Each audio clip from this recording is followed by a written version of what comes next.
evening, people. I am back.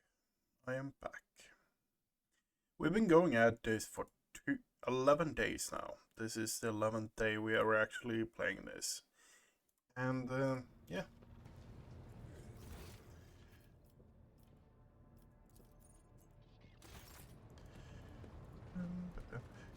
I want to check a few things out, just because I'm genuinely kind of bored right now, and this wasn't an option in the earlier versions. So I want to have a look. I want to go to the different places here. Yes, I just pretty much just came off work less than an hour ago, and I just... Every ship of the Imperium has shrines. This is where the servants of the Ecclesiarchy watch over the purity of the crew's faith and fortify its members' spirits on journey after journey through the dark corners of the galaxy where unthinkable horrors lurk. Innate Klotos, Initiate Seek, Confessor. Okay, let's talk to these people. The broad-shouldered young priest makes the sign of the Aquila. The Emperor protects, your ladyship. How may I be of service? Who are you? Initiate Zeke, your ladyship. I recite prayers and help Confessor Adalbert with the rites. What is this relic next to you? The initiate looks over at the sarcophagus. The skeleton within is clutching an orb made up of many tightly fitted hoops covered in glyphs. A mysterious object, but undeniably a holy one. It was donated by a group of pilgrims who studied the legacy of the great missionary Nadine Alinikov. They believed there was something inside that only someone truly righteous was meant to have. One of the pilgrims was so desperate to witness the moment of the orb's opening that they bequeathed their body to us. Do you have any idea how to open this orb? One of your predecessors was the last to attempt solving this relic's mystery. It happened a long time ago, before Lady Theodora was born. That's all I know. Why not just disassemble it? To damage a sacred relic is an unthinkable crime, and to use force to bypass the test of wisdom and faith it contains is terrible blasphemy. Open the reliquary. I'm going to give it a try to solve the orb. The initiate opens the lock and hands you the orb. Someone has already moved the hoops around, trying to arrange the letters into meaningful sentences. It will only take a few more rotations for the orb to split cleanly into 4 parts, each with its own question. The answers should presumably be formed using adjoining hoops. Form the question in the orb's first quarter. My light reaches everywhere. The greedy will see me in gold, the scholars, in humanity's cradle, but only the righteous will see me within their souls. Strength. For better or worse, something clicks inside the orb. Form a question in the orb's second quarter. I am within every human, and my loss is feared, for without me comes the end. But give me to the Emperor, and you will be eternal. Life. Another soft click comes from inside the orb. Okay. Form a question in the orb's third quarter. I am poison, I am perdition, I am disgrace. Burn me down, eradicate me, or perish rejected by the Emperor. I am poison. I am perdition. I am disgrace. Burn me down. Eradicate me. Or perish. Rejected by the Emperor.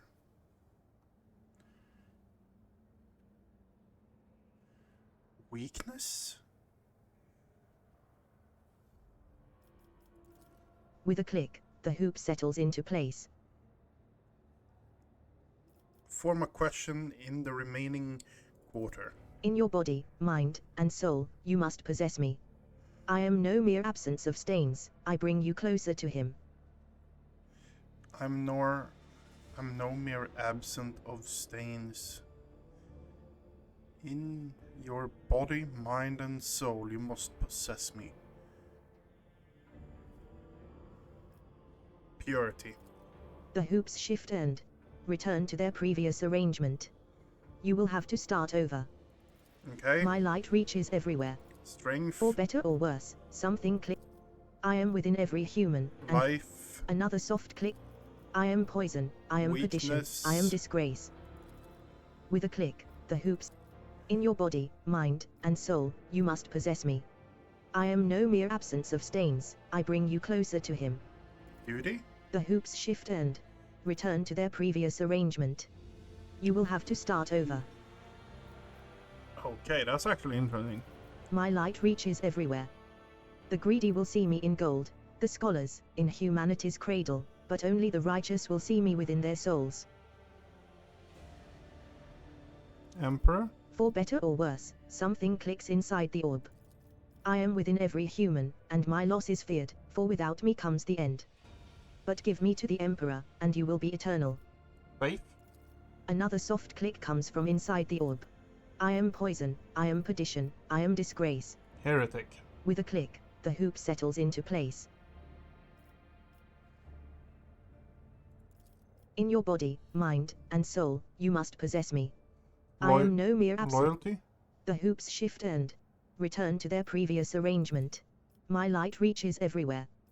The greedy will see me in gold, the scholars, in humanity's cradle, but only the righteous will see me within their souls. Throne. For better or worse, something click. The hoops slide up. My light reaches Aquila? everywhere. For better or worse, something clicks inside. The hoops slide until my light reaches everywhere. The greedy will see me in gold, the scholars, in humanity's cradle, but only the righteous will see me within their souls. Greedy will see me in gold.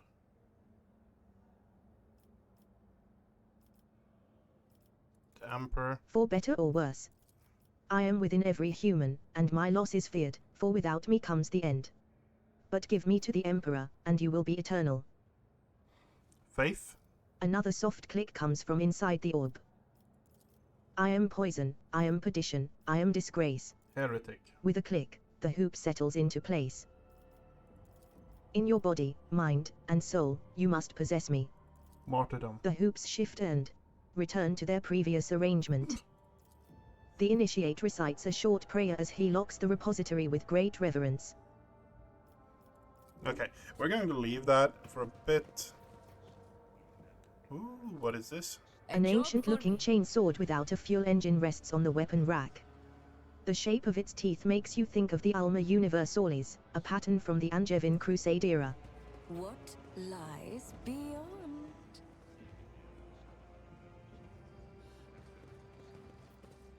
The Imperium Invictum, the shards of an unknown Angevin Crusade warrior's twin blades returned from pirate captivity by the grace of the Emperor.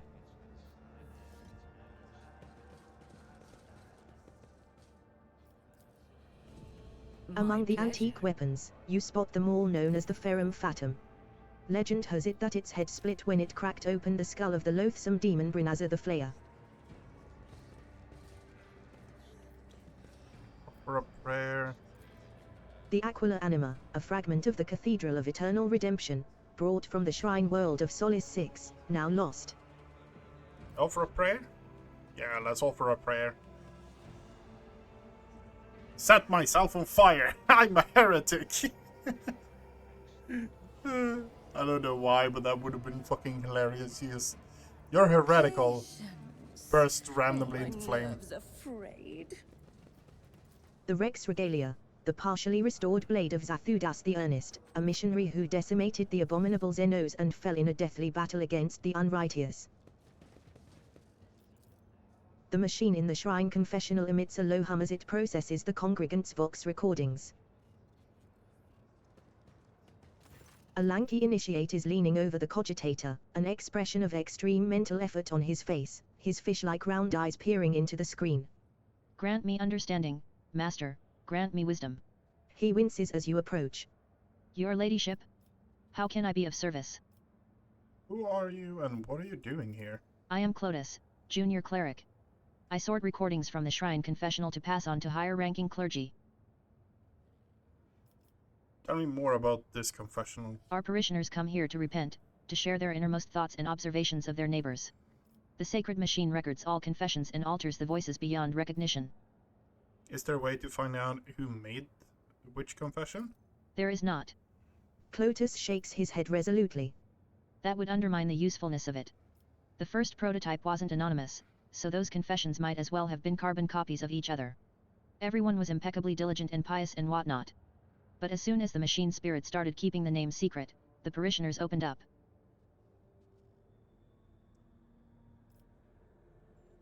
Tell the machine the truth about your heinous deed. Leave me servants, I need to confess. The initiate leaves you alone with the machine. You pour out all your unholy secrets and dark desires onto the hapless mechanism, describing your profane accomplishments in great detail. After the confession, not a trace of guilt or shame remains, only a satisfying sense of impunity. It appears you're having difficulties. Nothing escapes your ladyship's notice. As it so happens, I am struggling to categorize 3 rather peculiar confessions. I wouldn't have dared tell you about them, but, I think, they may have been left by senior officers. Which would make this a matter of the highest order, one that is far beyond my meager understanding. Okay. These confessions, you see, are far from being examples of pious conformity. I dread the very thought of dissent or heresy poisoning the minds of some of the most eminent members of the crew, but I cannot change what I heard. He bows his head in reverence. I cannot share this with anyone but the Emperor's anointed, nor can I allow anyone but your ladyship to listen to these messages protected by the secrecy of confession. What makes you think these confessions were made by a senior officer? These parishioners are well spoken, meaning they are used to addressing an audience. Perhaps they issue orders and are vested with power. And, well, after categorizing so many confessions, I have learned to notice the subtle differences between them. Let's hear him. The initiate steps aside, putting the cogitator at your disposal. Recording 17 FL2 alleged dissidents impunious doubt. One question has troubled me for years: why are some destined to perish in the warp while others must go on living and preserve the memory of the dead? Worthier and more luminous souls have been lost, and yet I am still here.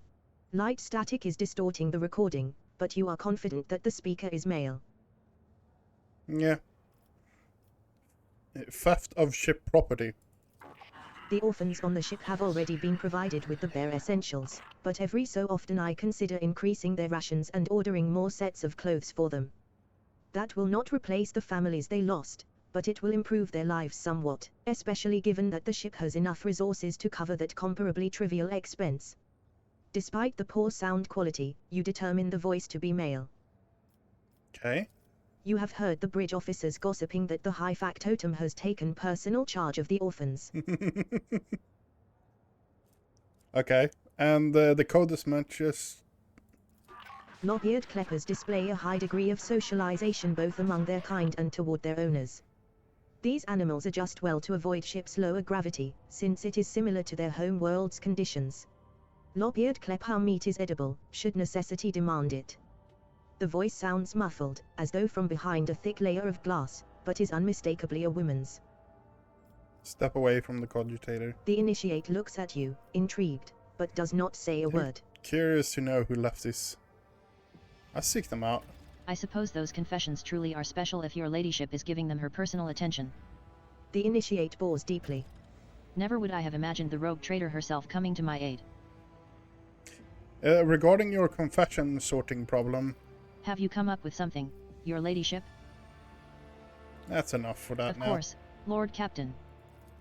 The initiate replies very solemnly. I labor for the glory of the Emperor in House von Valancius. Sings in my veins. Confessor Adalbert, a plump, rosy-cheeked Oh old my man, God, you is have lighting so much to candles, say. taking his time with each. Glints of fire dance on his heavy golden aquila and in his sky-blue eyes as he addresses you, smiling. The Emperor protects, your ladyship. Are you here to pray, or have mundane matters brought you to me? There is an incredibly profound quality to his voice, and he speaks with mesmerizing timbre.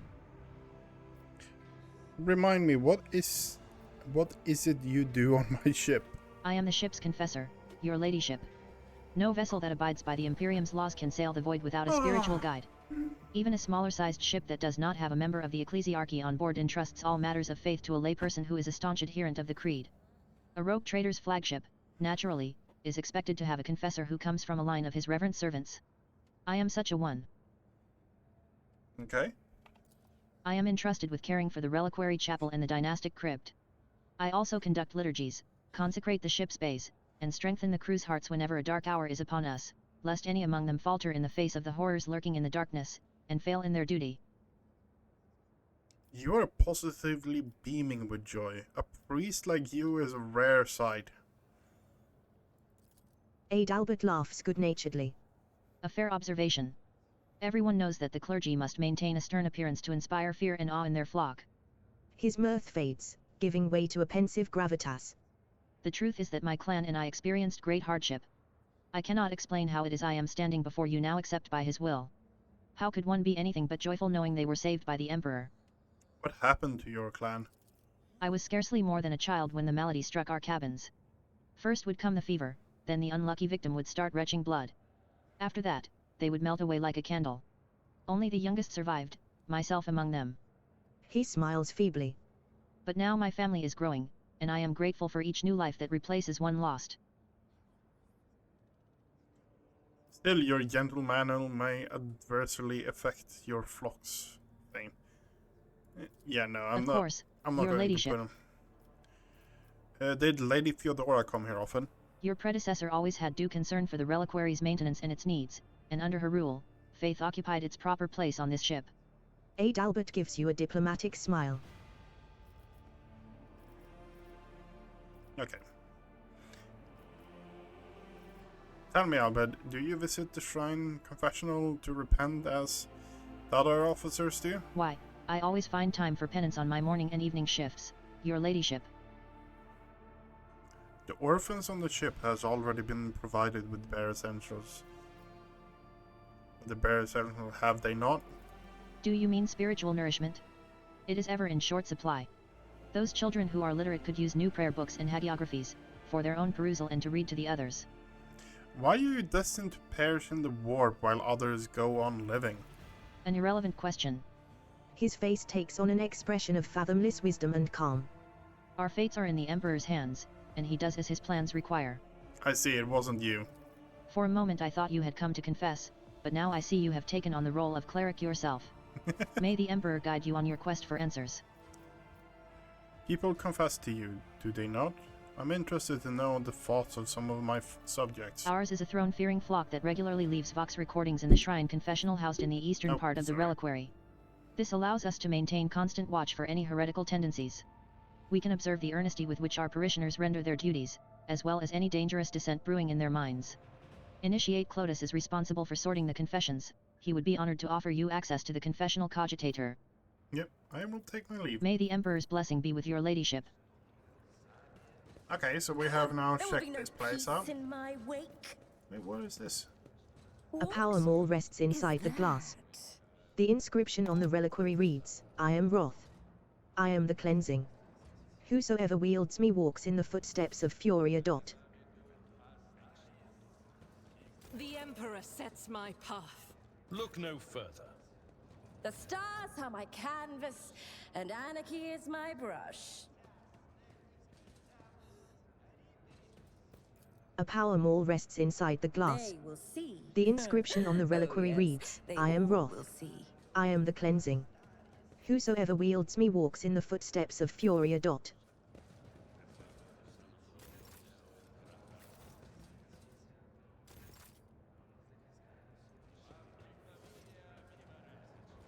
Sometimes you consult the appropriate treatise on Tactica Imperialis and weigh every step. Sometimes, though, you just fire your biggest cannon and Follow save the day. threats.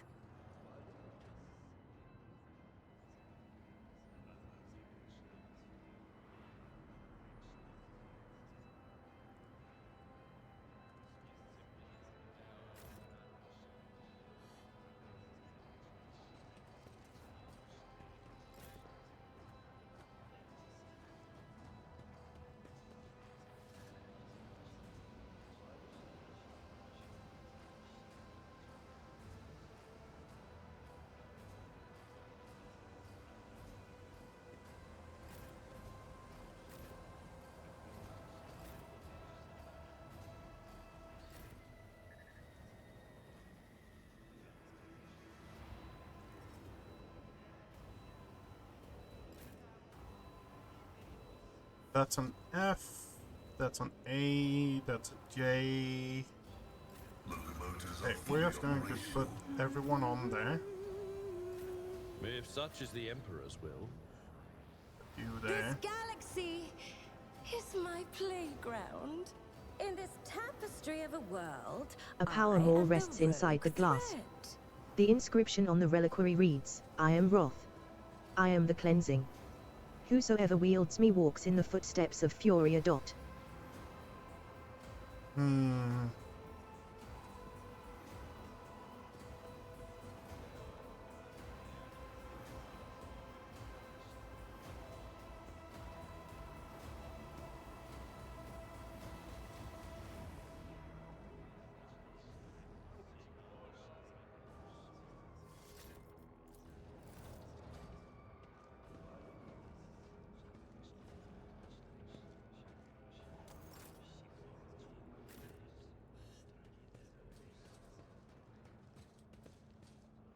Okay, so all of them are activated, and it's each in front of...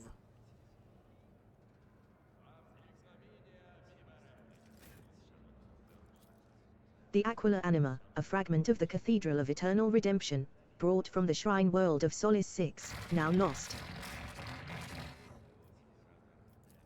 An ancient-looking chain sword without a fuel engine rests on the weapon rack. The shape of its teeth makes you think of the Alma Universalis, a pattern from the Angevin Crusade One era. step at a time, amidst the madness. A power maul rests inside the glass. The inscription on the reliquary reads, I am Wrath. I am the cleansing. Is it in the Whosoever wields specific me walks in the order? footsteps of Furia. That's R. We are the spearhead of the Imperium.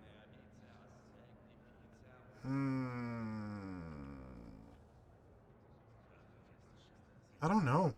I'm lost. There is certain puzzles in this room, that's for Nice sure. little stroll. But right now, I don't know any of how to do them. Freight line, Void Bridge, Astropathic, Chapel. Let's have a look there. Oh my god. People are really shouty today, aren't they? Alas, your ladyship, the sacred machine is still deaf to the engine seer's ministrations.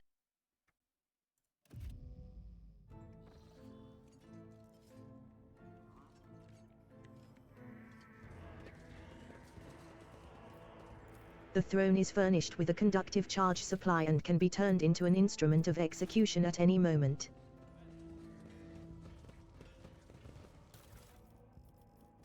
Mind if I do? Curiosity sings in my veins. The guy's toolbox. Let's plunder it.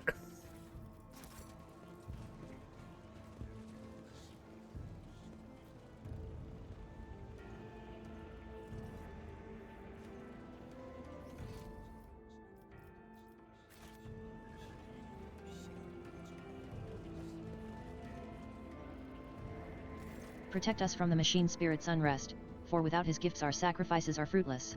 You can barely hear the voice of the young astropath standing very still next to the bulky mechanism, his face frozen in a mask of despair. His anemic hands are pressed to his chest, clutching crumpled strips of thick paper. He hears you approach and composes himself. The engineer, his head lowered, does not so much as glance in your direction. With his hands folded underneath his robe, he makes a barely audible, unpleasant sound, a prayer in Technolingua.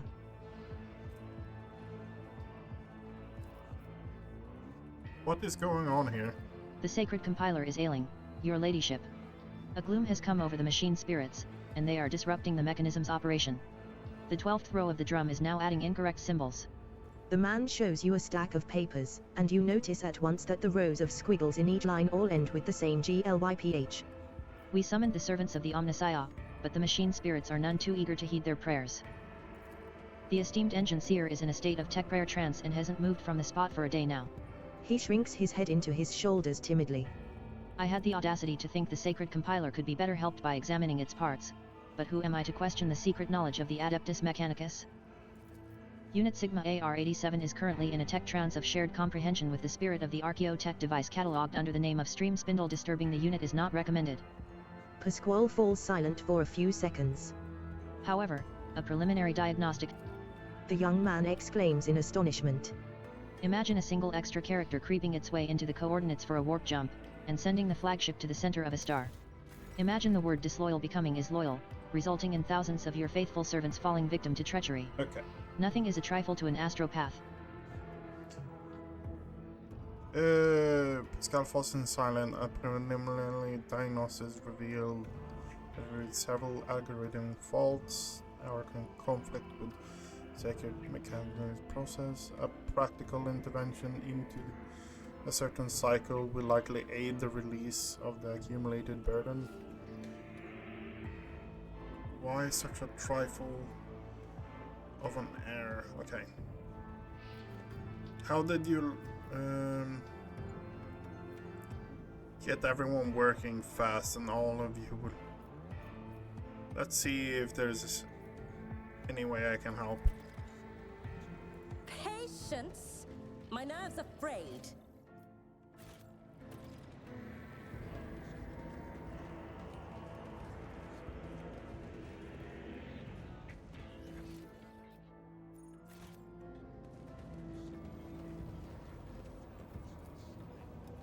Scraps of paper are stuck deep inside the mechanism, causing it to rattle terribly. Cleaning the machine's parts and anointing them with sacred unguent restores the machine to its clear, clanging voice. Once the text is ready for final interpretation, the compiler sends it to the choir master along with a list of meanings for the known images. Once clean of the candle wax that had seeped inside, the inner workings of the interpreter move much more easily. The receiver's enormous reels direct paper tapes containing unprocessed text into the chapel's depths after blessing the paper with an imprint of sacred cogs. The sensors of the text-correcting calibrator are dead. A prayer to the Omniseer makes the new sensors spring to life. The voices blend in an unnatural unison. The longer you listen to the choral chant, the stronger your headache grows. The mechanism rotates steadily, adding dry-clicking notes to the chapel's melody every time a manipulator catches against one of the dents on the drum. In this tapestry of a world, I am the rogue thread.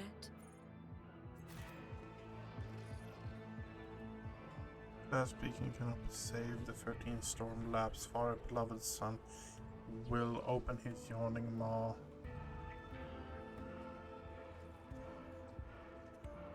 Okay. Oblivion is inevitable after boundless sunsets. Comes the sunrise brought forth into... Yep, he did.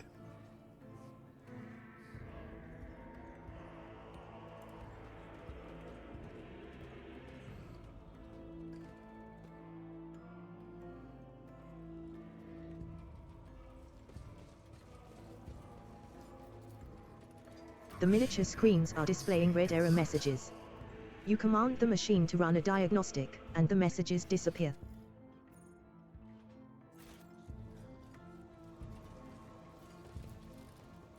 The transcriber's quills are leaving blots on the paper. You remove the device's casing and discover a leaking ink supply They will hose. see. Oh, yes, they all will see.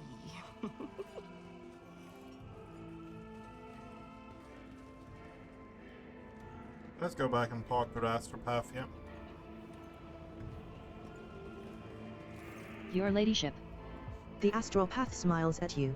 The shy, awkward smile of someone unused to smiling. The sacred mechanism is working again with no disruptions. With a trembling hand, the psyker hands you a strip of paper with smooth rows of etched characters, this time containing no errors. The engineer rises proudly to his feet and says in Low Gothic, a language he clearly has not had much practice in. With sacred words and virtuous thoughts turned toward the God Emperor, I have been able to pacify this mechanism's wayward spirits. The Omniseer blesses.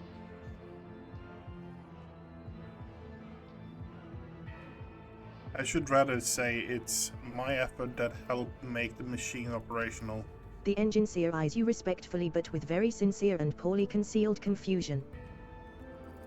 I recommend installing 2 incense-burning units in this compartment to prevent the spirit's continued anger.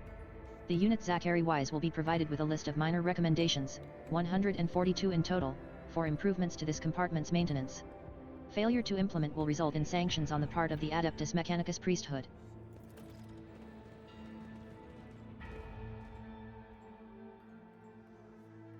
Okay, so we fixed that. Curiosity sings in my veins. Your ladyship, I have something for you. The choir master hands you a sheet of paper with uniform lines of machine type etched into it. Thanks to your assistance in repairing the compiler, we have been able to interpret a most curious message. It contains a call sign that agents of the Renegade Voigtver used in their especially important reports. Could it be a message from Voigtver? He was more likely the intended recipient. When was the signal sent? I cannot say with certainty, your ladyship. Following the repair work, I went through texts that had defied decoding before. This signal had lost its way in the bowels of the mechanism.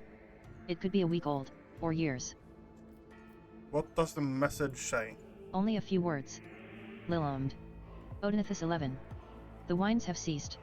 It is done now. Lilomd is Voigtver's call sign for special reports, but the rest is a code we are unfamiliar with. That said, we know where to look for the truth, the Odinithus 11 system. We'll get to the I have no bottom. doubt of that, your ladyship. Have you made a confession lately? The choir master replies, slightly perplexed. I beg your ladyship's pardon?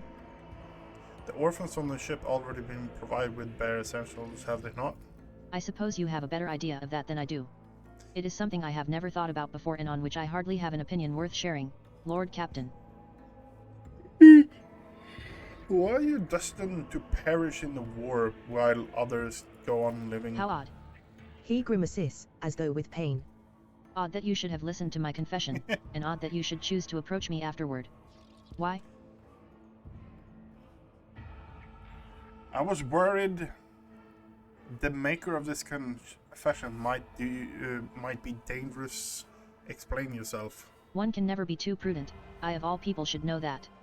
Thank you for your vigilance. I must give more thought to what I can do for the living. That is the best way to repay one's debt to the dead, if indeed it is at all repayable. Death always keeps close to astropaths, and its punishments for arrogance and weaknesses are severe. I have seen my fellows die, and at times the memories are exceedingly hard to bear. Sadly, almost every choir has a story like that, and a survivor who has carried their ghosts with them ever since. Weiss lets out a ragged breath. My apologies, but I cannot continue worrying at these old wounds. Directing a choir requires a clear and firm state of mind.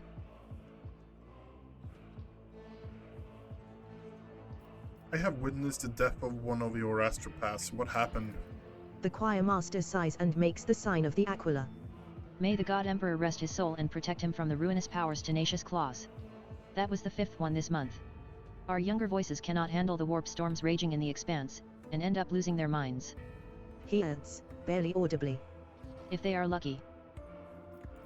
Something is afoot on the other side of the maw, Lord Captain. Something infinitely sinister. Something disastrous. The scraps of mental images that reach us from the Imperium carry the mark of doom. The images emanating from there are like a beast baring its teeth. You have heard accounts of disturbances in the warp affecting psychers, especially astropaths, who delve most deeply into the Immatrium. But there have been more and more alarming stories of late. Something is raging in the warp, something that poses a particular threat to those with psychic powers. You must tend to your choir. I shall have good food and recaf and relaxing bombs delivered. I appreciate your concern. Perhaps these small indulgences will give them strength and save someone's life.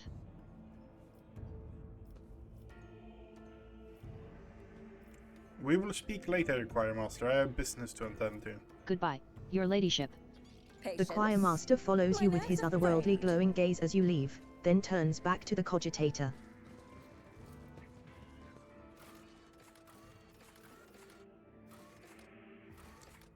Freight line. Lord Captain's quarters. We've already been there. You know what? We're going to the freight line again.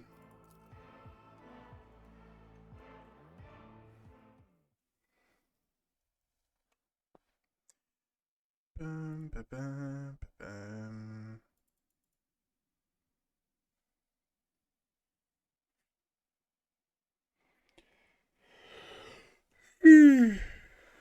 Fuck, I'm tired today. I am really tired today.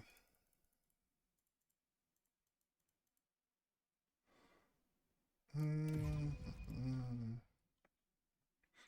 think I'm coming down with a cold again, and it's just so annoying. Attention Freight Hub LD 987/A14. The Lord Captain is in the bay. Oh, what lies beyond?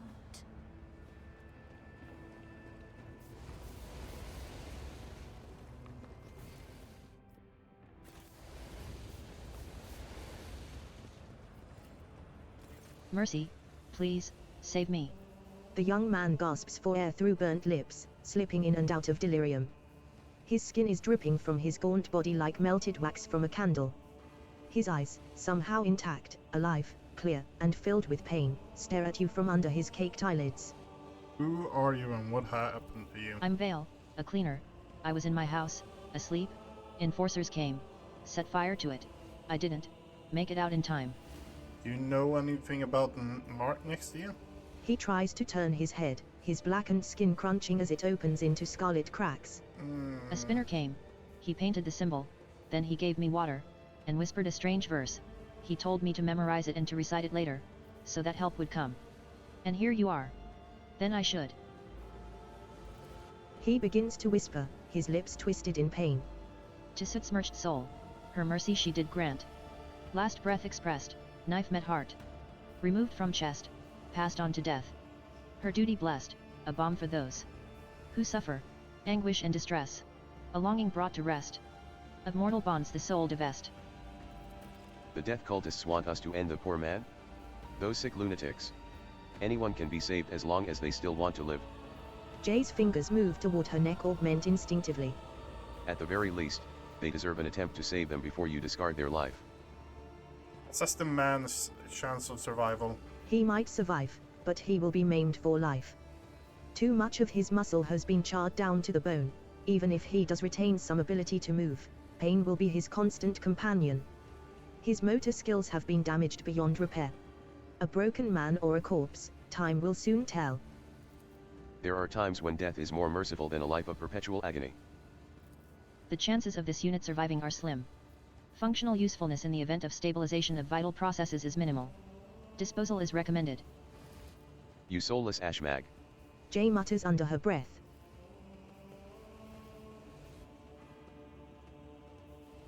All of us must face our fated outcomes. The man shakes his head desperately, ripping open the crust that has just begun to form over his burns. No, please, I'm begging you.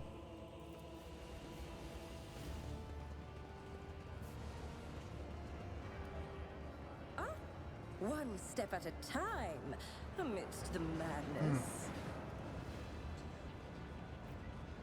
The workers, beaten to within an inch of their lives, are returning stolen power panels, wire, and micro-humans to containers marked disposal. I wanted to jump over there or move that crate, but it's just like, yeah, no, fuck you. During each shift, railway hubs direct thousands of containers carrying the rogue traders' cargo to various destination compartments. Oh yes, they all will see. Experience. Nothing matters more.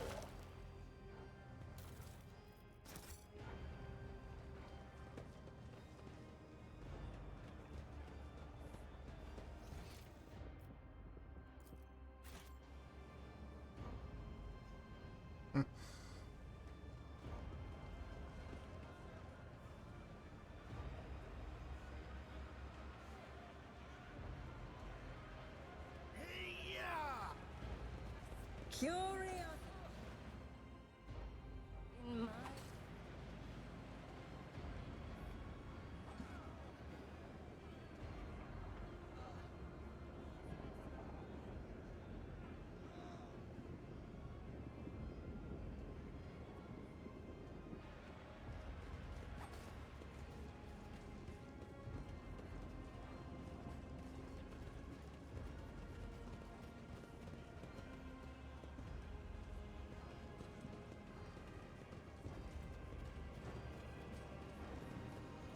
In this tapestry of a world, I am the rogue thread.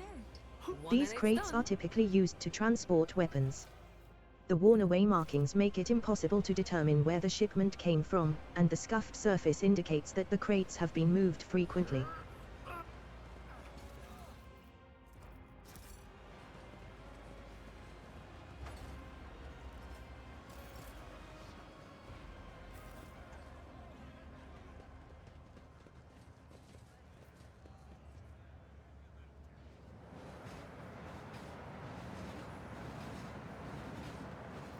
Okay. Okay, we grab that as well. Lies beyond. We have loot there. We have someone to talk to there. We have a dead man?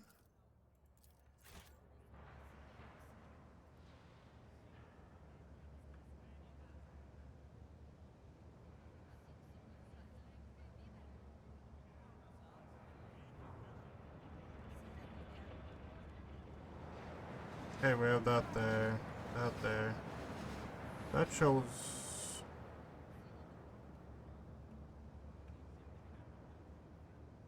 Hey, okay, I think...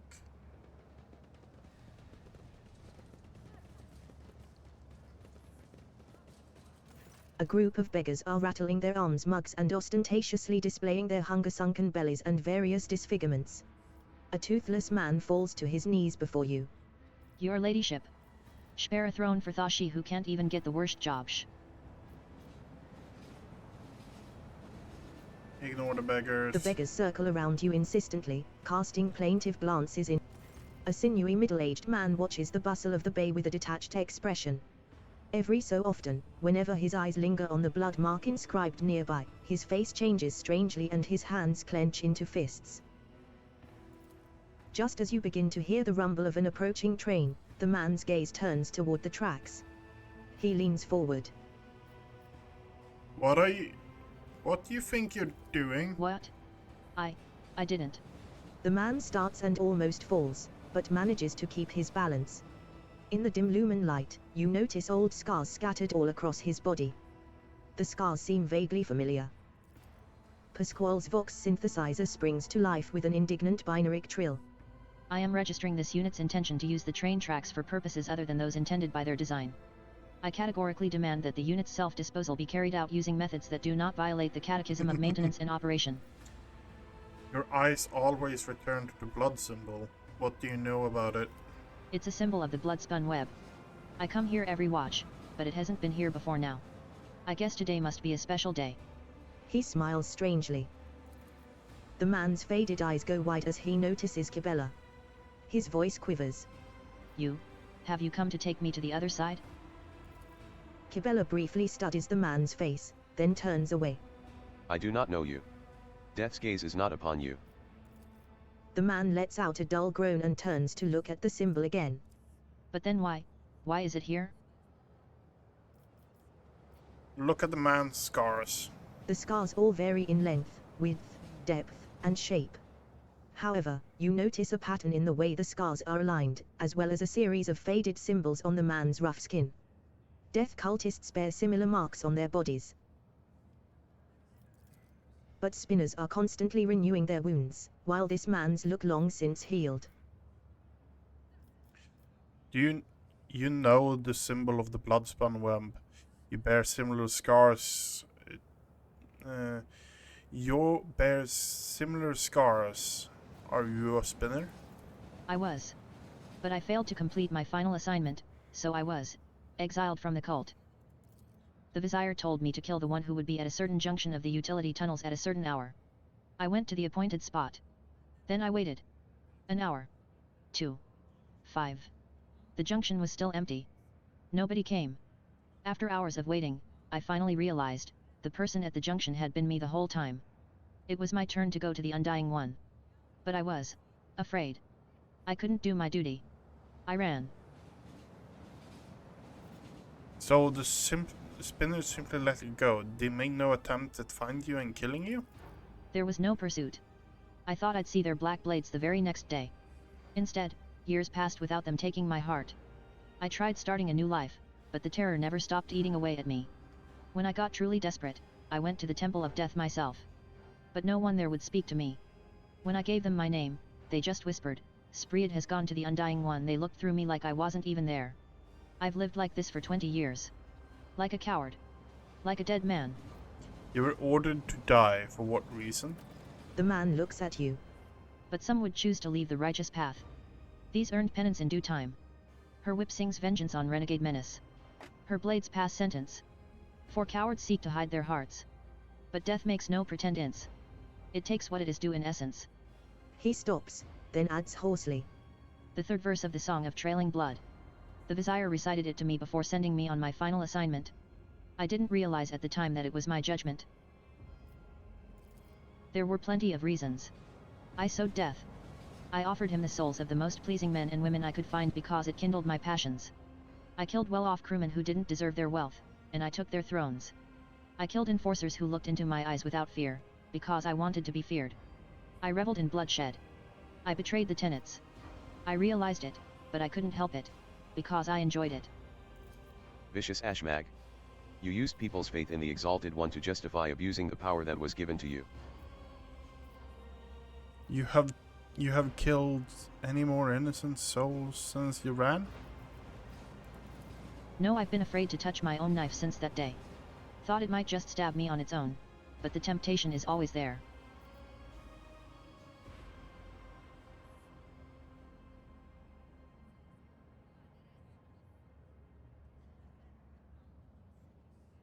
As the Emperor's anointed, I hereby overturn your verdict. The cult ruined your life, and for what? For a few mere killings? You're right, Lord Captain. The Vizier taught me to serve. To kill. I did what I was chosen to do, and they punished me for it. They've kept me living in fear almost my whole life. The man's colorless eyes fill with malice. Thank you for opening my eyes. It's time for Spread to return, and for the dead man to disappear, along with his creators. Kibella appears behind you and watches the man leave. He severed souls from bodies before their fated time. Not because he honored death, but because he enjoyed killing. He did not have that right. No one does.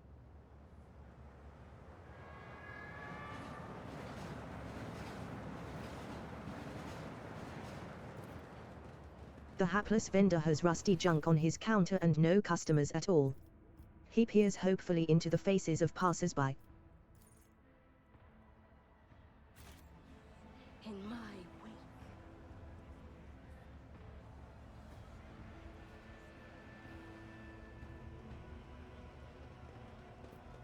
Oh. A boot print has smudged this symbol slightly. The trail leads toward the slums.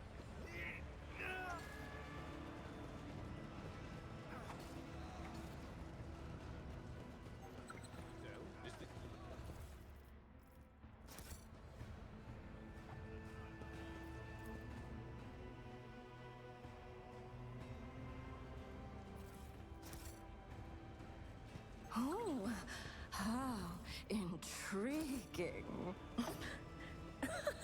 They will see. This ocular implant was a yes, worthwhile they investment. all will see.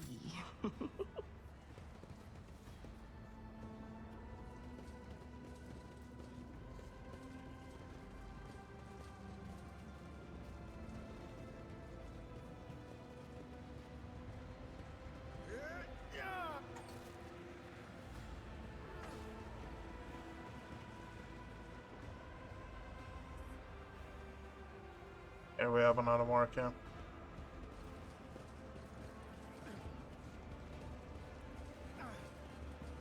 The day the Lord Captain wandered into our slum will be remembered in legends. The broad-shouldered man raises a hand in greeting. His old prosthetic creaks plaintively as it takes the weight of his body. The locals and the enforcers call me the foreman. I have no other name. You might say I'm in charge here, in this hole of a place. You recognize the shaggy red beard and the keen black eyes. This is the man who was watching you during your encounter with the enforcer and the station worker. I saw you near the marketplace. What were you doing there? Watching one of my workers take a beating. I feel sorry for the lad, but there was nothing I could do. The foreman smiles wryly, showing his yellowed teeth. Almost all of the front ones have been knocked out. I've stuck my neck out in the past. Not doing it again. Tell me, what's life like for a worker on the lower decks? They toil day in and day out for the glory of the ship. The rest of the time, they do their best to survive, faced with hunger, the more deranged of the enforcers, void leprosy, fires, floods, noxious fumes. The foreman lists these on his fingers, although he has fewer than nature's average to work with. In a word, it's a decent enough life. If you work, you survive. If you freeload, you also survive, if you're clever. Well, and if the God Emperor wills it. What are you cooking in the vat? Believe it or not, this soup made from mold slime and technical drain water has been simmering here in this vat for at least 200 years non-stop. See the growth on the walls over there? We harvest it, dry it, and use it to season the soup. If we're lucky, the smell attracts a void rat, and someone gets to have meat in their bowl. The foreman points a finger proudly toward the vat. It's for those who can't even earn a ration card. I feed them in exchange for services or favors. Sometimes it pays off, and sometimes it doesn't. My people keep an eye out for workers trying to eat 2 bowls in one sitting. One is enough to fill your stomach for an entire watch. Some complain about the taste, of course. Ingrates.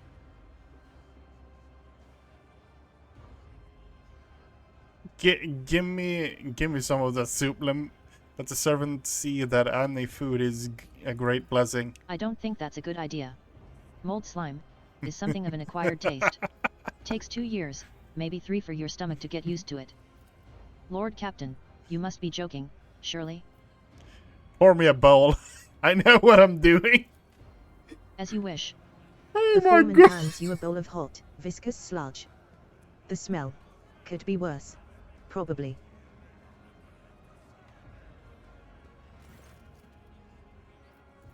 May the Exalted One help you, Shireen. I will hold your cloak, if you need me to. Substance analysis complete. The outlook is, it is recommended that you dispatch authorized units to locate an appropriate successor. Until now, you would have struggled to imagine the taste of rotten grox meat seasoned with bad eggs, sour wine, dirt, and engine oil. Now you understand it perfectly. You regurgitate your stomach's contents back into the bowl, cursing your decision in agony. Whenever you suffer any damage, you must pass a toughness resistance test, while whenever the character suffers, you partook of the typical food of the lower decks. Duration is permanent. Oh my god.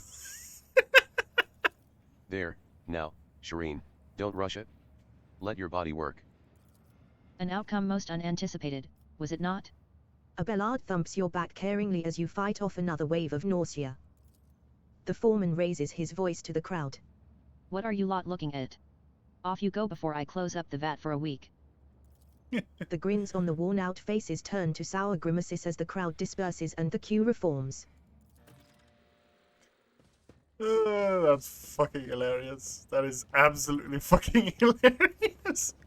That's what I get for eating random stuff. The longer you stare at the mark, the quieter the sounds of the station become. The shadows grow longer and seem to stretch in the direction of the adjacent section. Patience! Oh, my nerves are frayed. Medicine 95. Let's go and have a look there. This man is suffering from a severe but curable disease. 1 vial of medicine administered in the early stages would have saved him.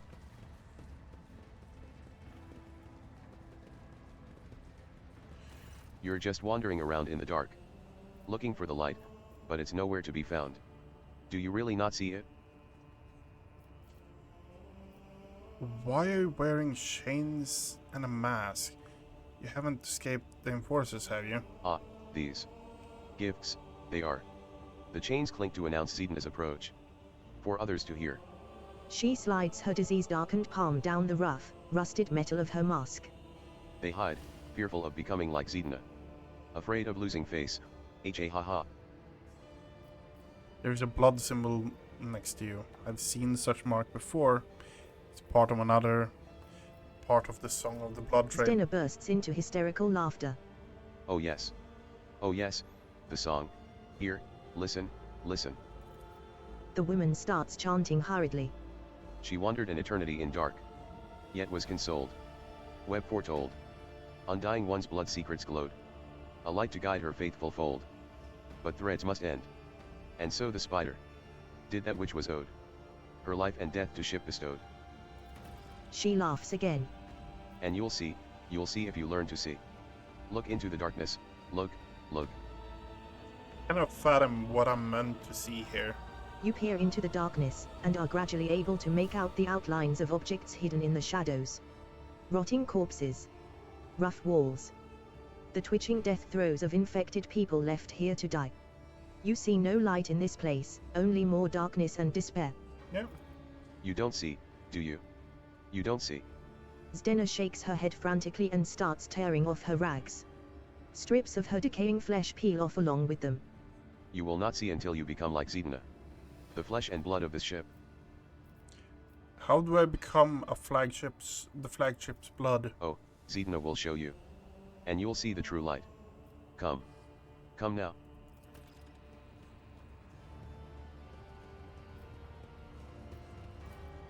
No one finds the courage to approach the bodies of these outcasts, their rotting flesh and cartilage bearing the marks of void disease.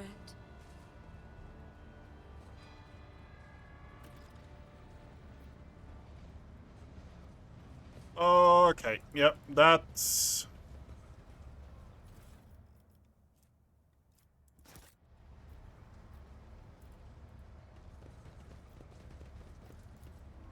The mold is dotted with glandular tendrils that ooze slime. Sick people who are still alive but can no longer walk are the mold's favorite choice of host to grow on and suck the last of life's juices from. Curiosity sings in my veins. The specimens before you must be the most repellent inhabitants in the compartment. They are covered in sores and bald patches glistening with pus, and the stench of unwashed bodies brings a tear to your eye. One of them glowers at you and grunts. Watcha want? What are you? Mutant? Invalids? Mold eaters. Outcasts. Folk who have no place even among the lowest of the low. Some were born that way, some were driven out to keep them from spreading the contagion. The foreman won't let us near the vat, the enforcers try to shoot us on sight. As if it's our fault that we were born in a terrible place. We are worms in the rotten belly of this ship, fodder for disease. The outcast licks his lips and you see a tongue studded with small, underdeveloped teeth. This is no disease, but an obvious mutation.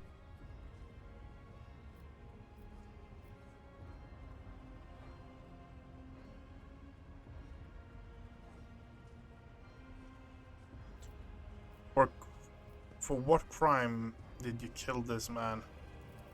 Grinning, the leader spits out. For the crime of wealth.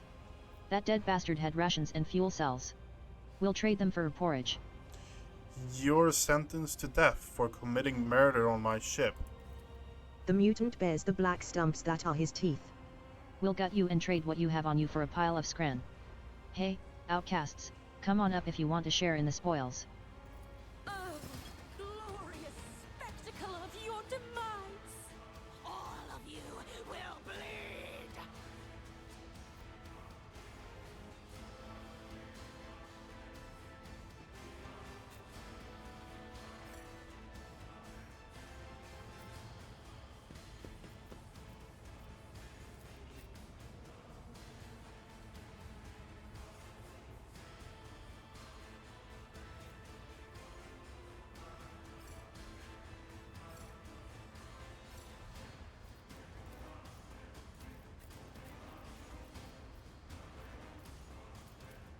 Okay, that one first, and then...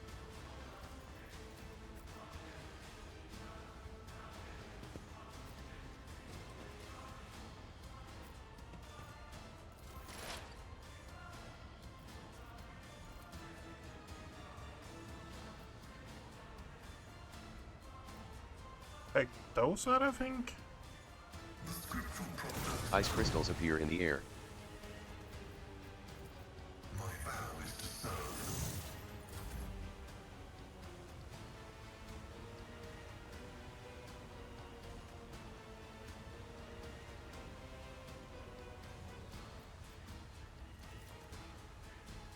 I shall not fail.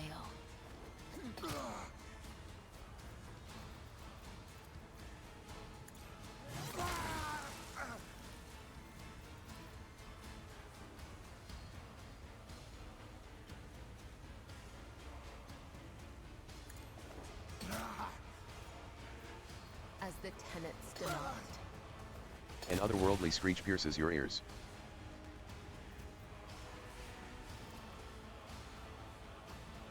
Nope. Guess we're not moving up there.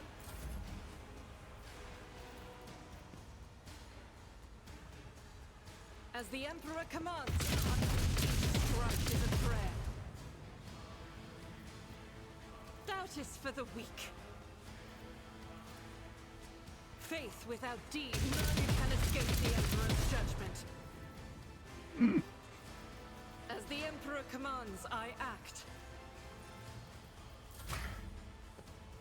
Brace yourself, Abelard.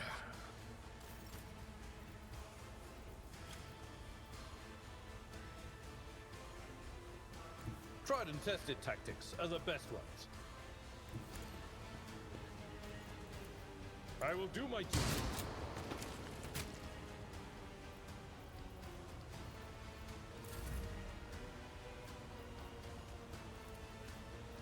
Don't get too cocky.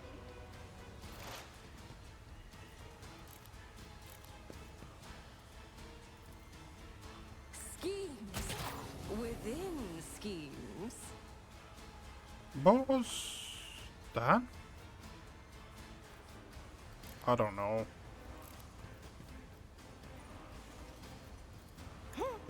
What if?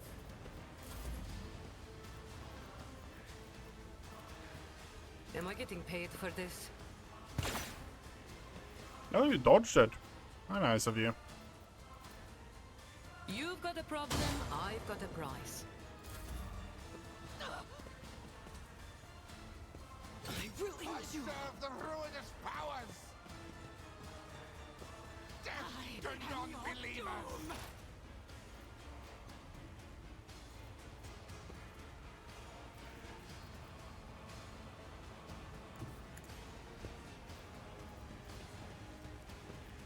It's that one, right? Yep. Let's see. What? No.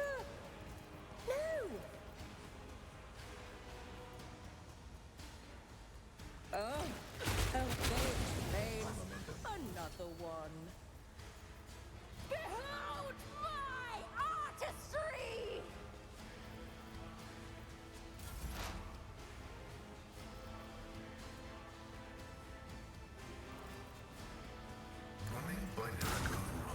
You missed. Okay. Can I jump up there? I cannot serve you in this way. No, I cannot. I will leave footprints of scarlet. This goes against the tenets.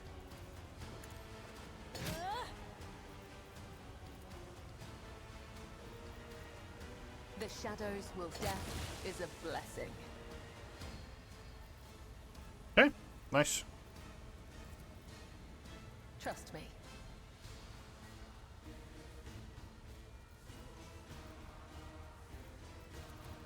As honor ordains. You parried it. Good for you. I'll do But it. you can kick them. Strike is a prayer.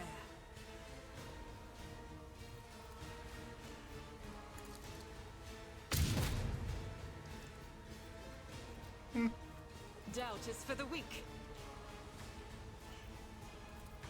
Faith without deeds is... I serve the ruinous powers.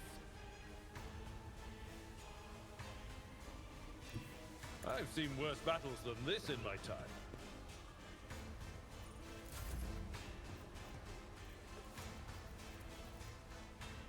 Don't get too cocky.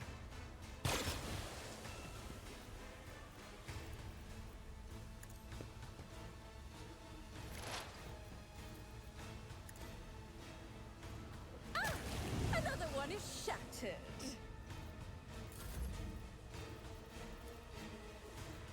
I can do that. out of my way! Death to the weak!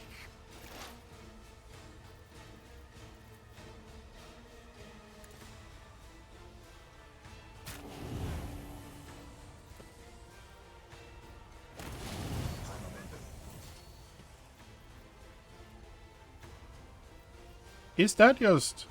Until the end of combat, all burning effect will have 14 plus damage. Every burning creature in the combat will immediately suffer damage. Okay. Request approved.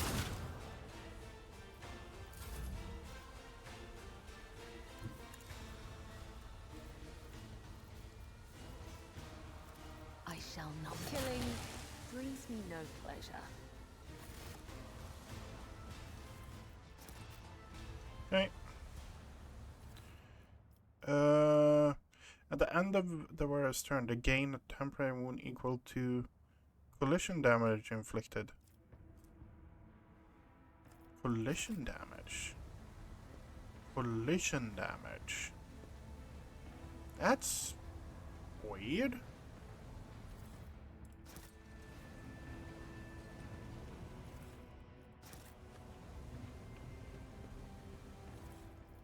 Is that like knockbacks? Is that what collision damage is counted as? The rotating blades promise nothing but a senseless and brutal death. Slipping past them would require some unreasonably precise calculations. Or blind luck. While listening to the air currents, for a moment you think you hear Denner's whispered prayer rising from the depths of the shaft. Yeah, we're doing it there. A confident smile that is not your own appears on your lips. The rumbling blades no longer seem dangerous, and the prospect of jumping becomes a mere trifle. Let's fucking go, jump in.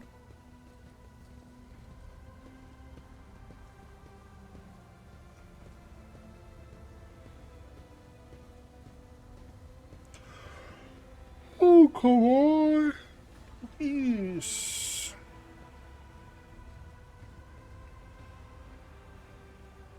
For throne's sake, come to your senses. Put your life on the line for the undying one. Temple of the Bloodspun Web. Okay, we're actually in the temple now. I might be a bad influence on...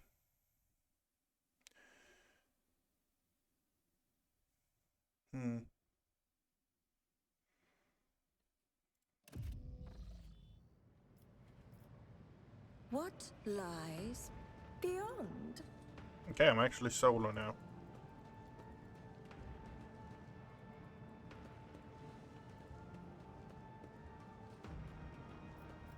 The Undying Emperor holds out his hands to all his children, offering them the highest reward, a worthy death.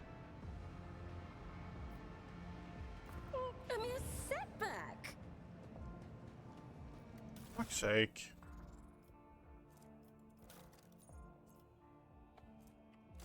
One step at a time, amidst the madness.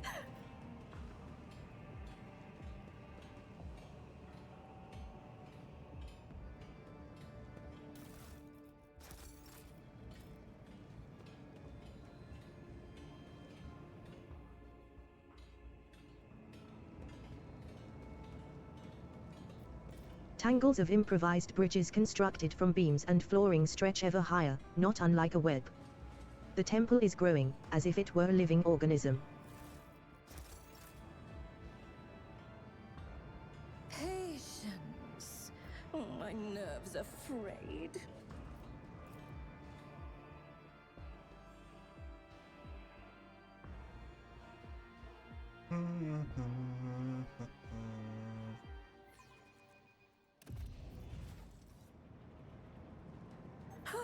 A tantalizing anomaly.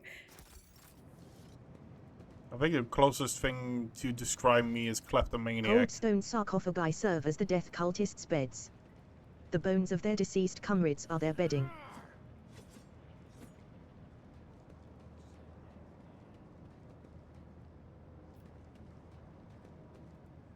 In this tapestry of a world, I am the rogue thread.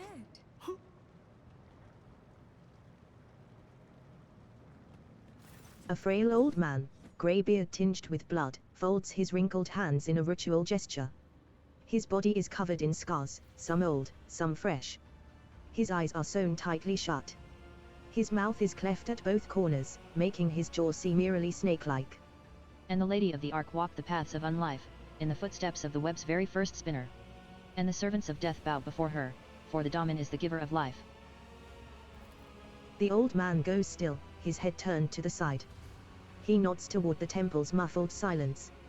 Yes, yes, truth like a stream pours from your lips. We welcome her as the tenets demand. A thin blade appears in the old man's trembling hands.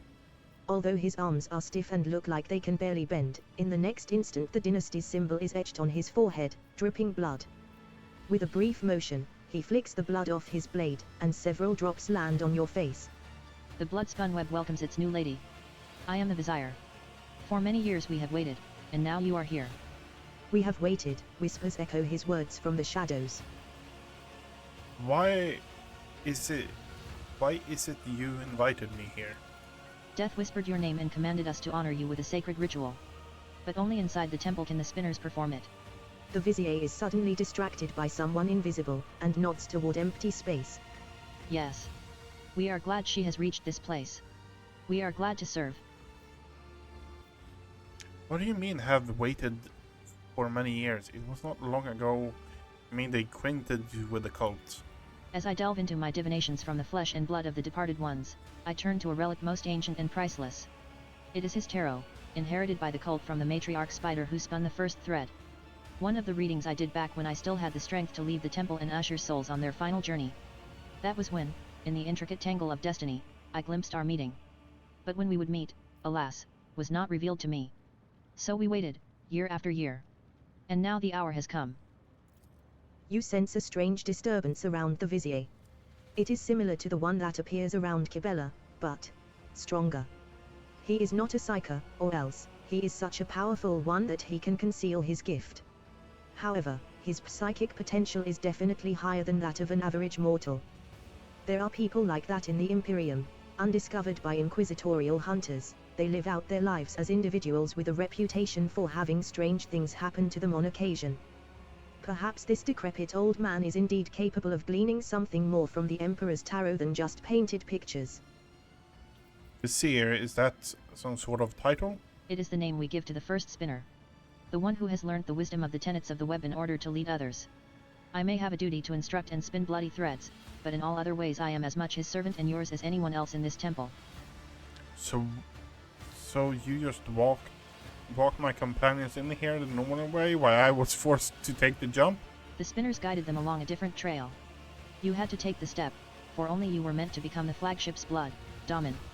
There was no reason to test the faith of those who follow you, for this burden was for their lady to bear. How did you manage to erect an entire temple in the middle of a ship without anyone noticing? Followers of the cult once inhabited the tunnels between the bay's bulkheads, until the threads of fate were tangled and a Daemon of ages past gave us this compartment. We set ourselves to building spacious halls where the shadows, the images of him, and the spinners themselves would whisper of death. And thus the temple that you see began to change with the succession of Viziers and the cult's generations. We are building it still, slowly but surely. I expected greater respect from one who eagerly anticipated. I have walked the path of the matriarch's body, spider. What now? The Song of Trailing Blood tells of a path fraught with trials. By accepting it and setting out on that path, you passed the first one, the trial of resolve. For not everyone is prepared to shun their fear and doubt and embark on a search for the unknown. A search for death. The trial of compassion was the second one. You passed it when you put yourself, albeit briefly, in the service of another soul, a man suffering from burns. For the choice between life and death is to be made only by those willing to take responsibility for the pain of another. The third was the trial of justice. In assuming the role of judge for an apostate of our faith, you declared your right to influence the balance of life and death that the errant soul had upset. And the fourth was the trial of duty, for duty always leads to death.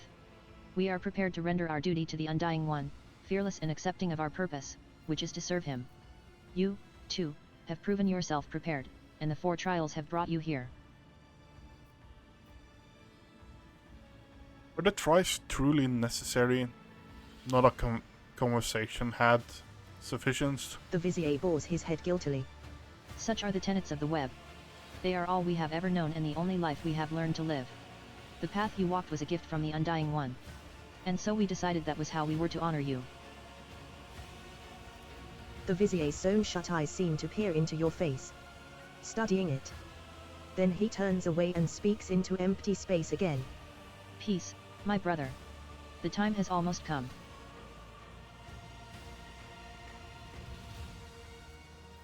Who is it you're talking to all the time? The Vizier turns his head as if looking around the temple.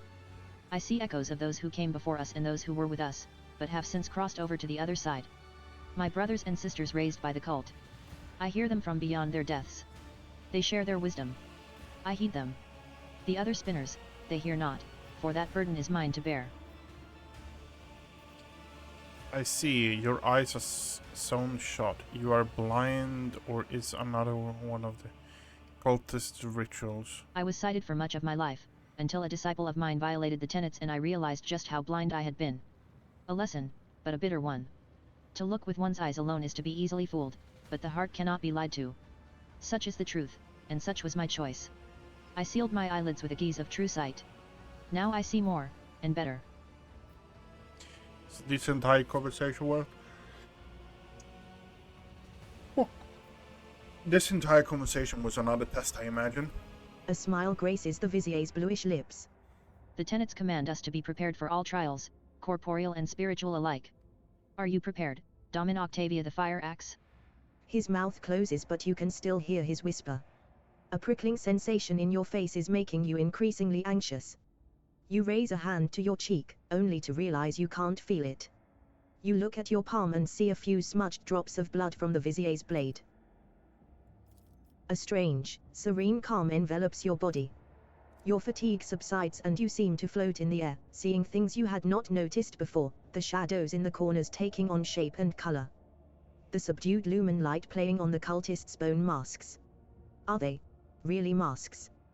Their tall, lean, empty-eyed wearers might as well be dead people. A chill runs down your spine.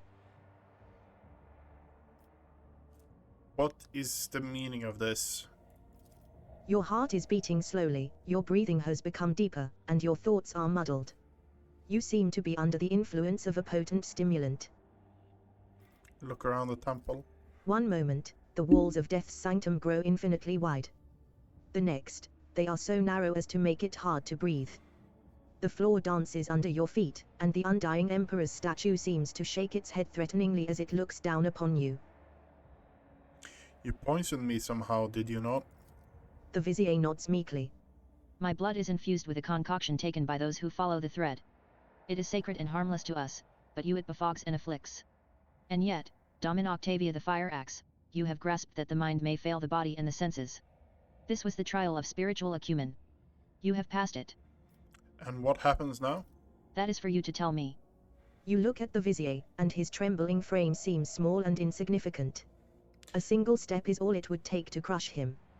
But the visions are starting to wear off, and now the old man towers over you. The keen gaze of his sealed eyes is studying your every movement, waiting for a response.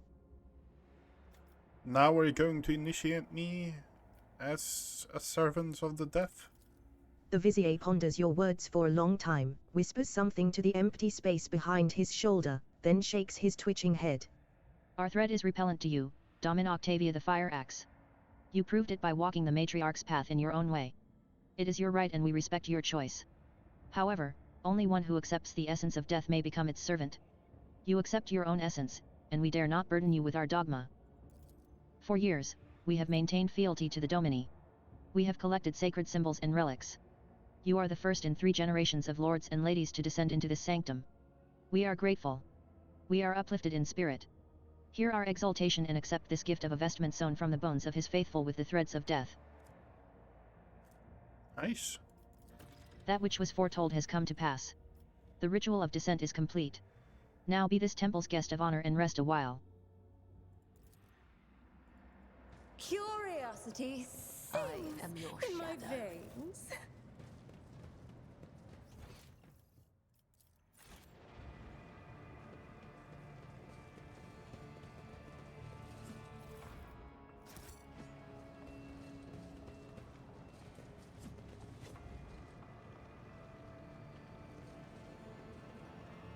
Looks like loot over there.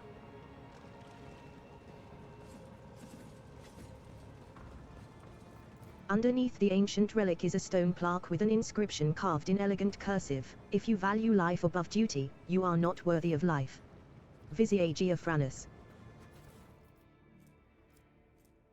Whenever the wearer makes a melee attack, they regain 1 wound.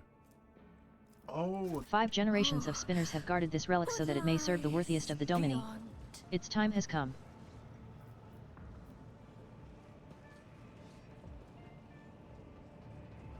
The shrouded faith of the bloodspun web. It is both frightening and awe-inspiring. Expected result.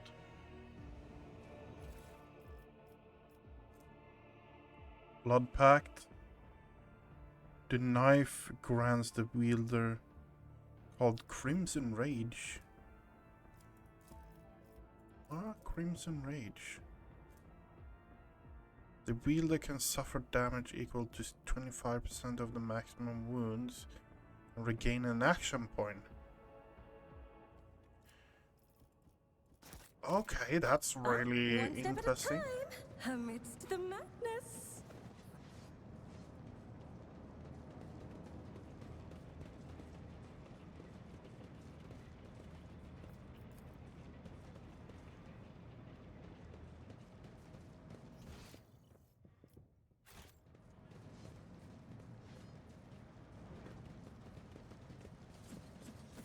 The Vizier's head trembles with the infirmity of age, and his lips utter barely audible words meant for those only he can see. Domin Octavia the Fire Axe has honored us with a visit. We are glad. First spinner. Peace, Kybella. You are the shield. You are the shadow. You are the blade. So be them. Your tragedies and ritual are rooted in blood and death. Many are frightened by that. Many are blind even with their eyes wide open, thus spoke the matriarch spider. People look at things without seeing their essence, which makes them easy to beguile or frighten. We adorn the tunnels with the bones of the righteous, that they may guard our faithful against corrupt deeds and thoughts. We use the blood of the unholy ones for divination so we may see dangers. The blood of martyrs is our wine, for their suffering makes us stronger. People are afraid, but only because they see death as the end. Death, however, is a beginning. It is life and duty and oblivion. Death has many facets, that is its essence. That is its beauty. What are the tenets of the Bloodspun web? I want a clear answer. Every thread ends in death. The Vizier falls silent, as though those words have explained everything. Then he nods toward empty space. Yes, I see she is still full of questions. Let us give her answers about our ways, my brothers and sisters. What is your supreme commandment? To give and receive death. And to fear no twist or turn of fate. One who is afraid of death is already dead in their soul, waiting for the end, afraid to accept the inevitable. A life of fear is disgraceful. The true service is in dedicating oneself to death with no regrets. What do your tenets say about human weaknesses? The smallest stain of rot is enough to ruin the most beautiful woven pattern. Weakness is a gateway into the soul, one we hold open for new failings. It is born of desire. Kill your desires, and your weakness will die along with them. The follower of the web of skillful fighters, what's your secret? The Vizier smiles gently. I cannot share the full wealth of my knowledge, for it has taken me a lifetime to learn. But I can share this foremost lesson with you: be guided by reason, not fury, when you fight. And seek no pleasure in killing. That is how you will win. The Vizier is once again distracted by the empty space to his left. We will meet again, Damin, when the threads of fate weave a bloody pattern. The smoke tickles your nostrils, making you slightly dizzy. Such substances are known to induce visions or hallucinations. My nerves are frayed. A spinner, his face covered in carved, bleeding glyphs, makes a respectful gesture of invitation. Let me show you the way, Damin. Take me to the enforcers in charge of the freight line hub. I have business with him.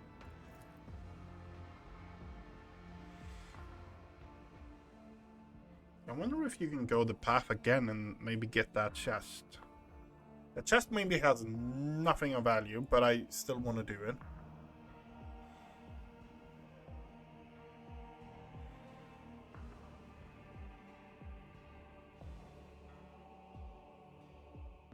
Hmm. Hmm.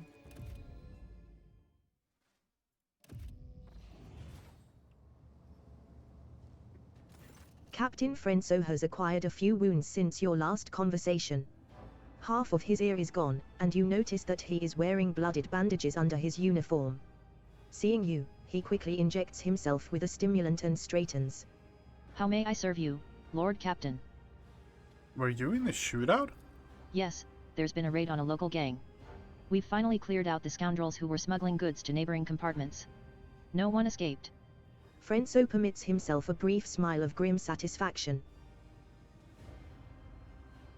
The enforcers have appropriate ration cards for workers returning to their shifts. Why is that?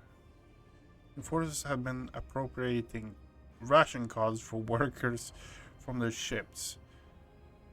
Are you short on provisions? The compartment has just enough food to avoid starvation, Lord Captain. This is why the enforcers are making sure that no serf has more cards than they're supposed to. They used to rip out people's tongues for it, but I reduced the punishment to simply beating the thieves and confiscating all their cards. The orders are to give these cards to workers who are starving due to a lack of work shifts, not that it helps them much, but it's better than nothing. Frenzo scoffs. Are there enforcers guilty of misappropriating the confiscated items? Yes. Do those caught stealing receive severe punishment? Absolutely. I was attacked. Frenzo lets out a menacing growl as his face fills with blood. Who dared? I encountered mutants in the pestilence pit. They seem to be under the influence of unholy powers. You went to the pestilence pit. You into the pestilence pit. Frenzo stares off into the distance as he speaks. Pardon me, Lord Captain.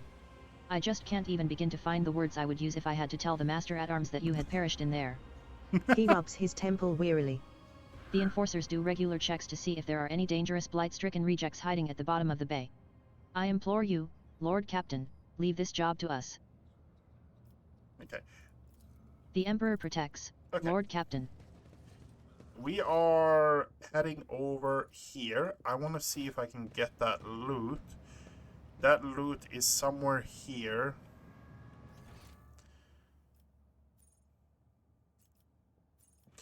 That loot chest is bothering me so fucking immensely.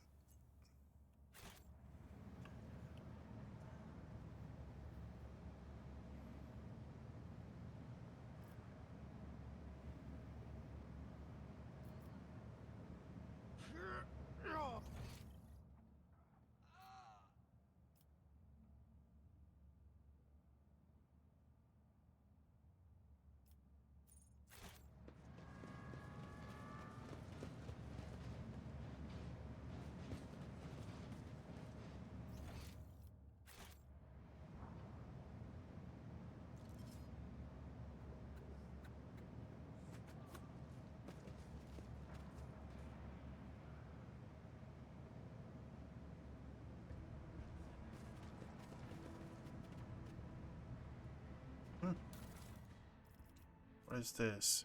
The wear deals 10% more damage to xenos and demons if the wear has conviction diplomatic. It's doubled. In this tapestry Okay. of the Even in a world, place as dismal as I this, am the people rogue have managed to thread. set up a small altar at which to pray. It is relatively clean and well maintained.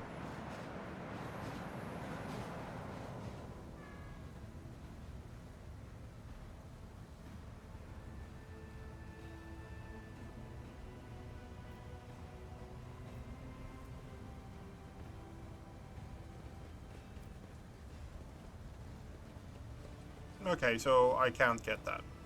That's annoying. The stench of decaying bodies creeps into your throat and lungs, forming a sticky film lining your airways.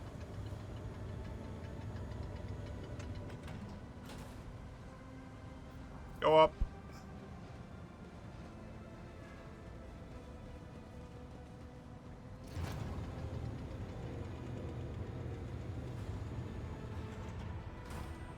What lies beyond? A group of gawkers are crowding around a makeshift stage, watching a strange duo perform. A man with odd-looking goggles pushed up on his forehead, hands wrapped in worn leather gloves, plays a tune on a handmade flute. Next to him sits a stack of crates supporting some kind of game board. A scruffy rat is rolling small glass balls around the board. Several workers empty their pockets and start throwing ration cards, bolt nuts, and even a few power panels into the small chest next to the board. The flute player winks at the crowd and switches to a different tune. The rat squeaks excitedly and starts rolling the colorful balls the players have chosen around the maze of tunnels on the board. But not a single one reaches the goal, a hole marked with a red circle. The rat just rolls all the balls off the board or into dead ends. Once the first group of players get their hopes dashed and leave empty-handed, new workers immediately take their place. Watch the rat. The rat scurries around the board, spurred on by the flute. Its movements appear erratic at first glance, but after a while, you notice how consistently the balls seem to miss the goal at the very last moment. While the rat's clumsy, amusing scampering distracts the spectators, its nimble tail directs the balls away from the hole. Jay whispers conspiratorially into your ear. Hey, Shireen, what do you say I give it a go? While those poor ashmags were busy losing all their paltry possessions, I think I figured out that swindler's tricks. Listen to the tune. The next tune is so catchy that you completely forget about what is happening on the board. Tossing a coin in the chest. A fine show. The crowd, which has been too absorbed in the performance to notice your presence, turns to you, expressions of frightful awe appearing on the workers' faces. Many start whispering prayers. The flute player's clear eyes widen in surprise. Then, with an open and friendly smile, he says, Many a grand story of the Lord Captain's generosity is told, and, I swear on my own flute, today I will add another. To a fortune peddler, the Lord Captain's grace is a gift from fate itself. He applauds you with gratitude, and the workers timidly join in. Perhaps you would like to trade us some of that captain's fortune of yours, your ladyship? The flute player bows respectfully and gestures at the game board. The crowd buzzes with anticipation. Gesture at the board. Are you suggesting we play a game? The flute player smiles eagerly. Please, bless our little lark with your attention. Jay, you wanted to play? Did you not? Be my guest. Jay leans over the game board and starts humming a slow Efreet melody, snapping her augmented fingers in time with the music. The rat stops dead in its tracks, listening to the new rhythm, and then drives the ball right into the red hole. I dedicate this victory to you, Shireen. The flute player glances at the rat, somewhat disheartened. It's true what they say. The power of the great lies in the talents of their followers.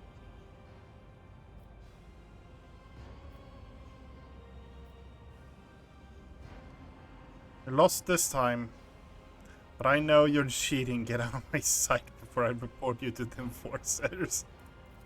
With an obedient bow, he slings the bag with the rat inside over his shoulder, then puts the flute into a simple case. I wouldn't dare try your patience further. May we meet again, Lord Captain?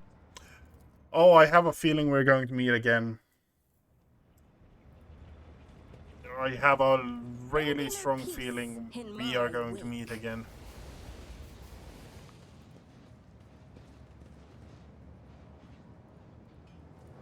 Still bothers me. That fucking door bothers me. The fact that I failed the fucking test because I was impatient. Lord Captain, ma'am. Edek Frenso stops perusing the reports on his data slate. I hope being in this bay has not caused you any inconvenience. I have finished inspecting this bay. The captain raises a wary eyebrow. Will there be any orders based on the inspection's conclusions? All the following are required. The workers are to be provided everything they need. The source of all the compartment woes are hunger and poverty, which are driving those people to commit crimes. I'm sure you would have done something by now, but there are certain rules you have to follow that are simply too limiting, isn't that right? The captain throws up his hands. We are hard-pressed for resources, your ladyship. Provisions, medicine, and fuel are all being funneled to bays that house more valuable crew members. He frowns slightly. I will admit that I have been occasionally tempted to overstep certain boundaries in the ship's regulations. Tell me that you think we could do... Don't be shy, person. Just tell me what you think we could do to make those people's lives at least a little bit better. We are short on purified air. It currently goes through 3 sacred cycles of filtration, but that takes a long time. Would a single sacred cycle be too egregious of a departure from the sanitation code? The circumstances being what they are. The medicine is in short supply. There are killing each other for... Perhaps there is a way out? We have faith healers in this bay practicing superstition-based medicine that learned specialists have deemed to be useless at best. At present, enforcers are forbidding these quacks from healing people, but lifting the ban on their absurd potions would somewhat alleviate the medicine shortage. He stops, apparently surprised by his own boldness. Let me consider these 2 problems. Not enough food in the vat and too many starving people around. What could you do? A deep furrow cuts through the captain's forehead. Then his eyes light up with a spark of curiosity, and he says tentatively, We could shorten the queue to the vat and fill the vat with the acquired resource while they are alive and have nutritional value. He casts an inquiring look at you. Those are excellent ideas. I commend you, Captain. Get it done. Inspired by your approval, Frenzo exclaims enthusiastically. At once, Lord Captain. What was that achievement I got now? Slumdog. Okay. Fist of Fire gained unclean Aegis. Deflection suffered 30% less warp damage. Damage dealt by internal fire is reduced from 2 to 7. The freight line has become a cesspool of disease which has drawn the attention of the forces of rotten decay. Oh my god. Okay. The Emperor protects, Lord Captain.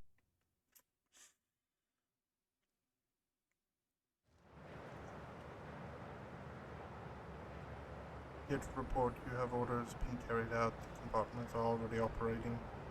The new procedures.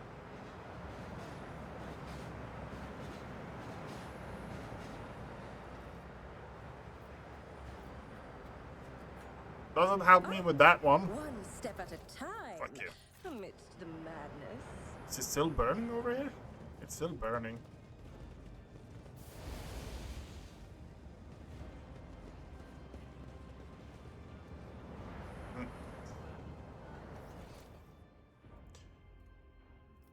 That one chest is bothering me so immensely. We actually got a new accessory for you though.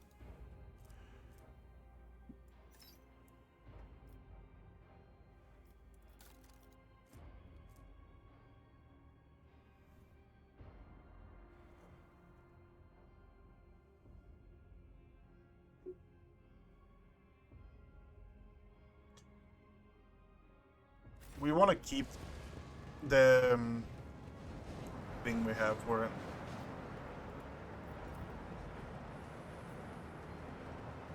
They will see.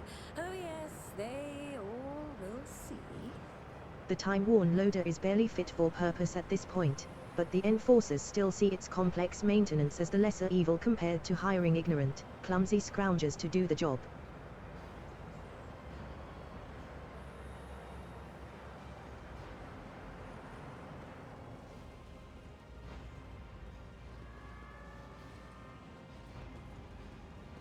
Whoa. An interesting solution, Lord Captain. An interesting solution, Lord Captain. Thrown. The claw's jammed again. Now we have to attach it to the container manually.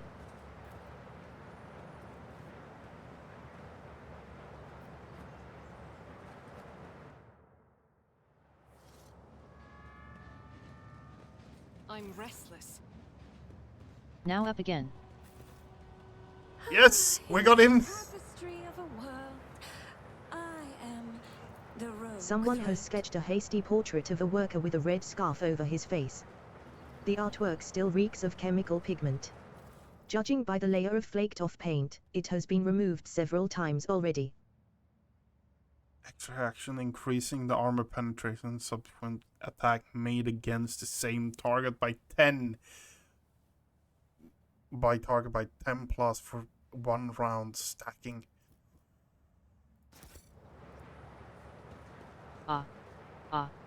Who are you?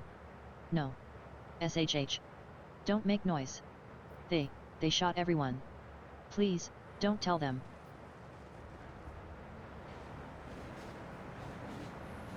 Hey, Patience. we got everything in here. I'm In the end. afraid. Took me way too long though.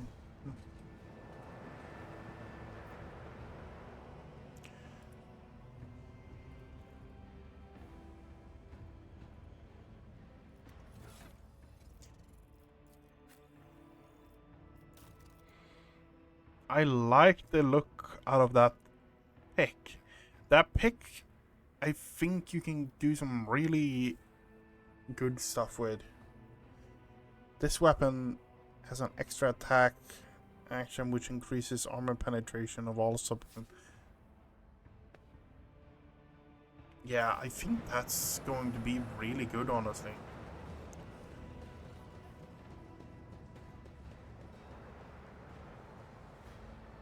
Jay is just booking it like there's... Lord Captain, ma'am.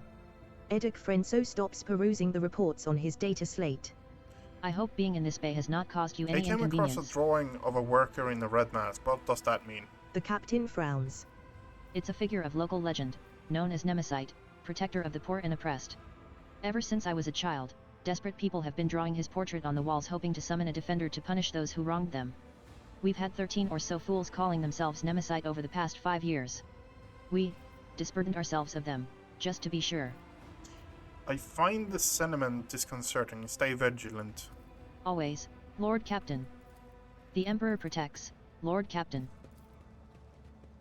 The technomats are performing a sensing rite on the sacred power Curiosity transformer, but the machine spirits are in running my rampant and will not be veins. swayed. We are leaving here now.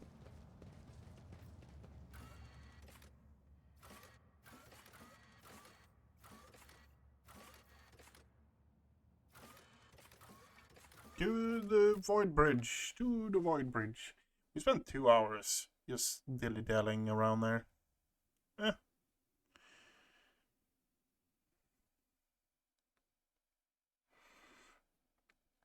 To be fair.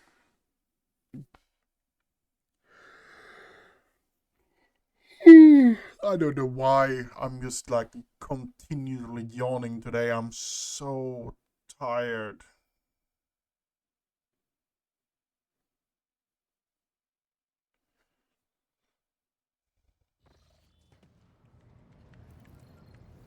I am so tired. Henrik's...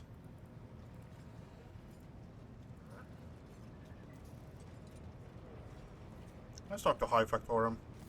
The high factotum Janris Danroke greets you with a cool smile and the merest hint of a bow. Pleasure to see you, Lord Captain. How may I be of assistance? Have you heard the name Fiery Reckoning? From what I can tell, it's a void ship of some sort mentioned in one of Theodora's documents I found. Janris thinks for a moment, pursing his lips in concentration. I am afraid it is not immediately familiar to me, your ladyship. Please, allow me a moment. He starts rapidly tapping on the screen of his data slate. I say, House von Valancius did indeed sign a contract with the owners of a vessel with the designation Fiery Reckoning. There are transactions, records of the ship picking up cargo from Kiev Gamma. Well, this is odd. The data log ends there. Apparently, the ship had some interactions with one of the workshops on your industrial world. I beg your pardon, your ladyship, but that is the extent of the assistance I can provide you in regard to this particular matter. Vigdis informed me a problem with the servitor. What happened? You see, your ladyship, the ship's servitors have been malfunctioning of late. They violate protocols, interrupt their tasks, observe crew members for long periods of time, and move erratically with no meaning or purpose. Janris Danroke nervously pulls on his luxurious frock coat as if it were uncomfortably tight. Had it been a routine technical fault, I would have decided the fate of these servitors myself, but I deemed it necessary to notify you. I do. If you wish to observe the servitors' unusual behavior before you decide their fate, this can be arranged. The majority of the defective units have been delivered to one of the storage compartments pending your decision. Pasquale Hanuman expressed the desire to be present during the inspection, should it be carried out. I suppose the expertise of the esteemed Magus may come in handy. I shall take a look at the servitors, but not right away. As you wish, your ladyship. How else may I assist you? Enough for now. I shall await your instructions, Lord Captain.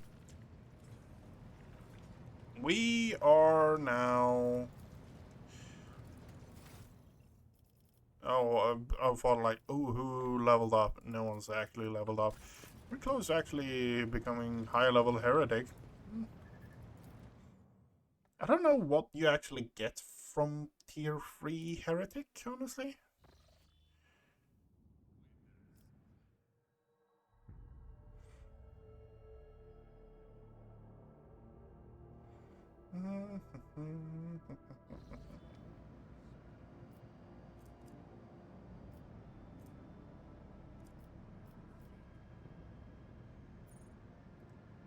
Cash.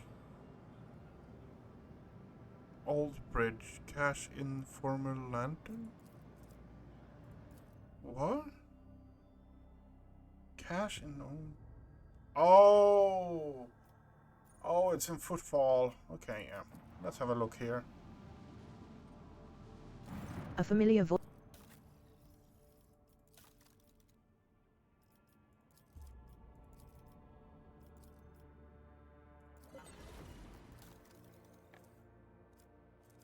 Getting some of these would be a good idea overall, but no.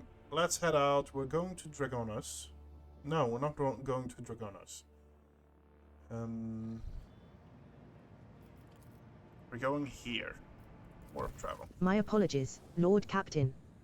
The enforcers report that your pet Aldry is in a foul mood and is moving toward the captain's bridge. We didn't dare to stop her, but I Okay. expect that you have a difficult conversation ahead of you. Of course I do. Of course I fucking do.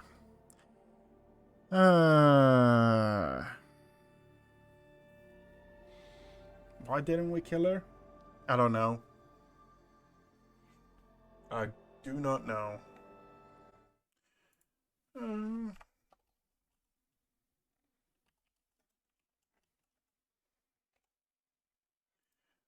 going to shake here.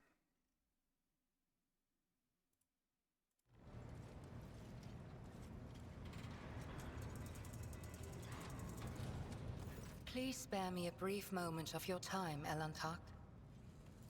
Azurion knows that I do not care about the curious glances of Monkey. I grew inured to them back in the blossoming gardens of the Lilithon. They curse me from afar. They follow my every move. They ward themselves against me. Okay. Let them. After all, what can be done with such weak-minded, primitive creatures? And still,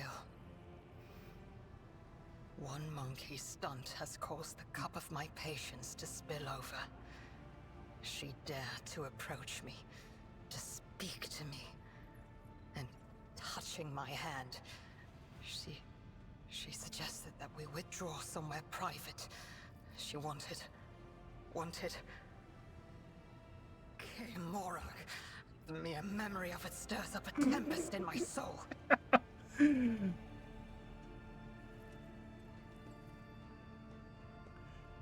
Fascinating with Asena's unspeakable heresy. Show me this madwoman. I shall see that she's suitably punished. She is already dead, Elantak. I could not let the offense go unpunished, so I took her life myself. Oh my god, why? Do not... Next time, ask me before you take justice into your own hands.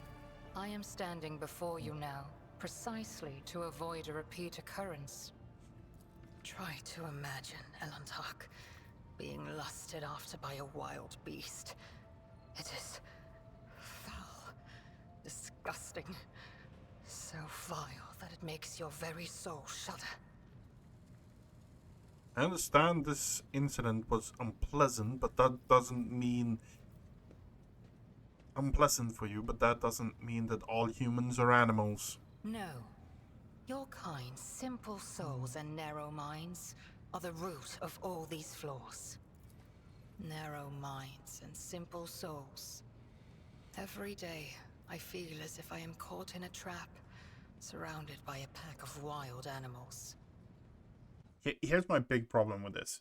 If I actually was there, I would have would actually answered one thing. Pay this price to find my kin, but everything has its limit.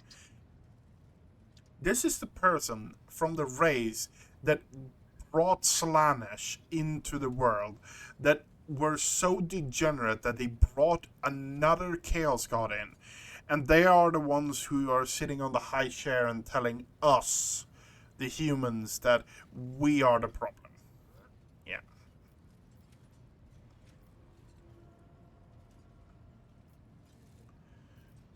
I shall speak to my subjects. You will not be bothered again. Your words warm my soul. Very well. I will leave now. Do not forget your promise.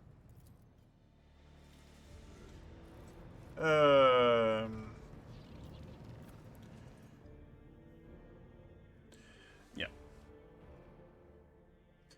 No, that's the race that made Slaanesh.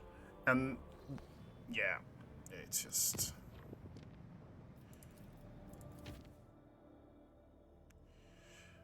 And we're probably in for a fight now, I think, right? I think so, at least.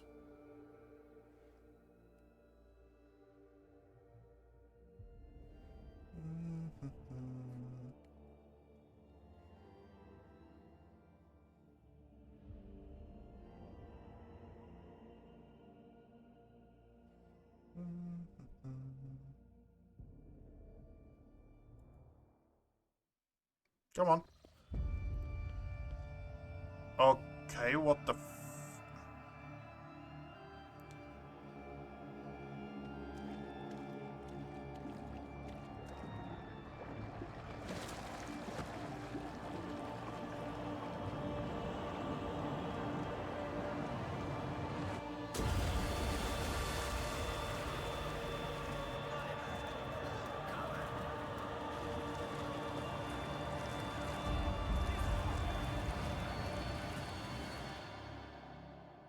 Yeah.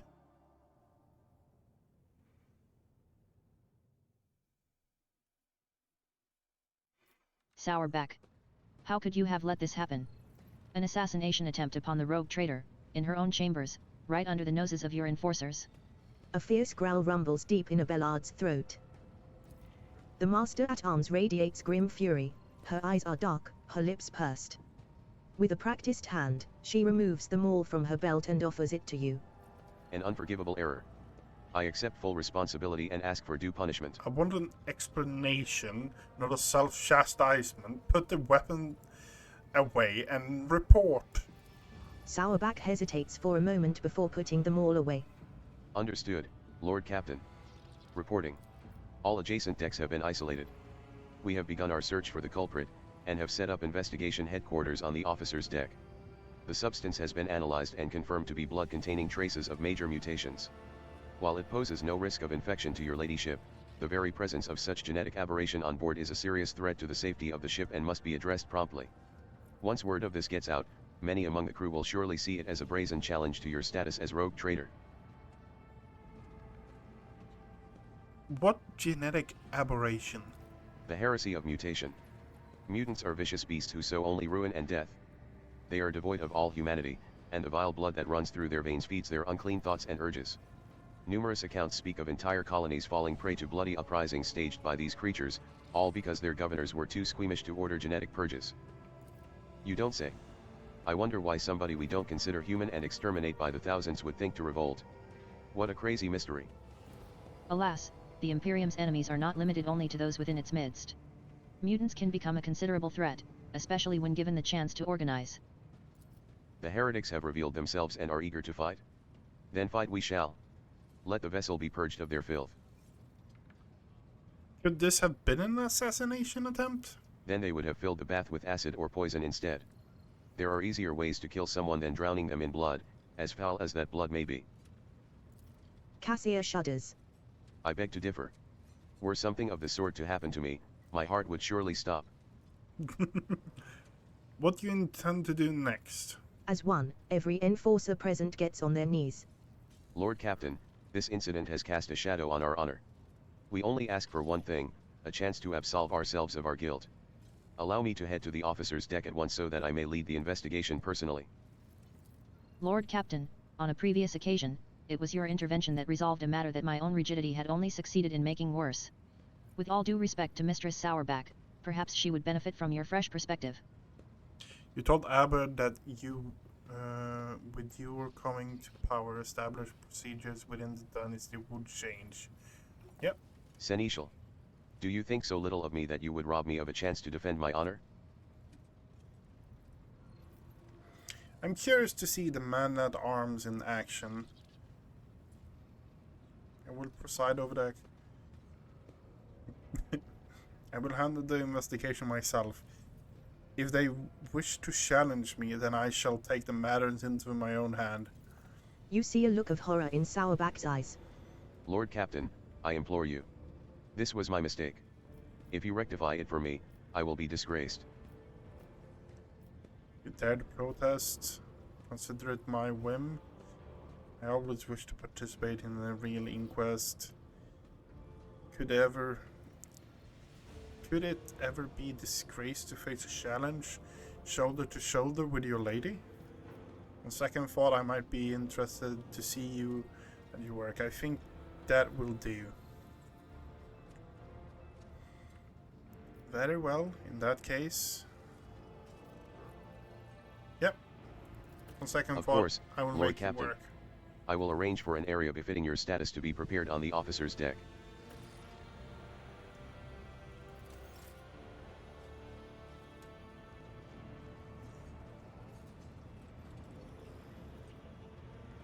Let's go and observe the stuff going on.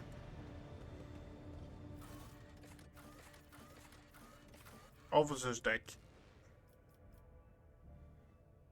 Yep.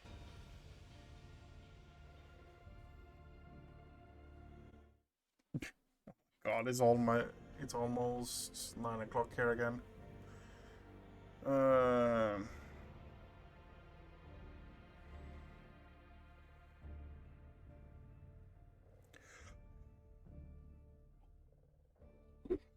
I'm going to do it like this. We are going to, if it doesn't jump, Sourback barks okay, at the jump officers straight gathered in. before you. Her ladyship the rogue trader has seen fit to honor us with her presence in order to monitor the course of the investigation. You are expected to perform your duties immaculately and report your every step to me. Should any of your actions bring shame to the enforcers, you will answer to me personally. Lord Captain, the 3 officers before you have been tasked with conducting the investigation. The first, Captain Klein, is a veteran with a record of quelled uprisings of mutant abominations in the colonies. Captain Ginevra is young, but she has already preempted several mutinies among the ship's rabble. Lastly, there is Captain Heretical. His interrogation skills deserve credit, and he knows how to instill fear and respect firmly in the minds of the riffraff. After carefully assessing the officers' bearing and their uniforms, Abelard nods with satisfaction. Their drilling is good, their service records are excellent. Let's see how they perform in the field. What are you finding thus far? We have discovered a worker's corpse, mutilated and desiccated. We are still looking into the man's identity and position, but the chirurgeon's report has confirmed that, among all the blood that was pumped into your bath chamber, the blood-carrying mutations was indeed his. The workers from the nearby decks have all been checked for genetic aberration, but the mutations identified are all within the norm for laboring masses. They are being rounded up for interrogation as we speak. Even taking into account the neighboring decks only, that constitutes hundreds of people. How do you plan to question all of them? Our interrogation techniques are broad and varied. However, Nothing loosens the tongue like corporal punishment, beatings, mutilations, torture, public executions. Sourback almost purrs as she lists ways of making people suffer. When combined with psychological pressure, such methods work wonders. Fine approach, I approve. I am delighted to hear it, Lord Captain. It is always a pleasure to meet a connoisseur of the craft. Do you have any working theories? The mutants are plotting. Klein spits in disgust. They've been breeding like void rats, so they're getting cocky. Must have wanted to infect your ladyship with their plague. It wasn't an attempt on the Lord Captain's life, it was a threat. The rabble are planning a revolt, so they're trying to terrorize us. Soon, you will drown in blood. Insurgents pride themselves on such metaphors. Meanwhile, Captain Heretical is convinced that it was the work of Voidbur's surviving cultists. However, I believe this to be a warning rather than a threat. What we need to establish is who is trying to warn us, and of what. What do you propose we investigate first? The body. Once we have ascertained the dead man's identity, we'll be able to locate his associates and narrow down the number of suspects. Captain Klein is in charge of examining the corpse. Yes, your ladyship, I'm almost done with my report. As soon as it's ready, I'll deliver it to you. Then let us begin. While we wait for Klein to report back, please enjoy the refreshments that have been prepared for you, Lord Captain.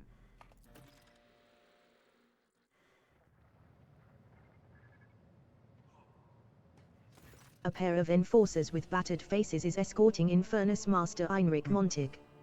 His lip is busted, his knuckles are grazed and covered with blood, and there is a chewed-up hoe stick between his teeth. One of the enforcers drones nasally. We apprehended him while he was trying to break through to the detained rabble. Got into a scuffle. We barely managed to restrain the troublemaker. He demanded an audience with you, Mistress Sourback. The Master at Arms nods, and the enforcers release their prisoner. Heinrich adjusts his clothes and approaches confidently. What do your enforcers think they're doing, Jocasta? Why are you assaulting my people, denying them water like they're criminals? You've got teenagers and elderly folk here, they're all just ordinary workers, they've done nothing wrong. No, Heinrich, what do you think you are doing? Attacking my people, chastising me in front of the Lord Captain? Get out before I have you charged. Heinrich looks up at you. Your ladyship, I ask you please to protect your servants from this abuse. I will not have you disrupt. Cease this beating immediately. Those people are... I will not disrupt the course of the investigation. Have patience, Heinrich. As soon as the culprit is found, your people will be released. Heinrich raises his chin proudly. In that case, I request permission to join my family.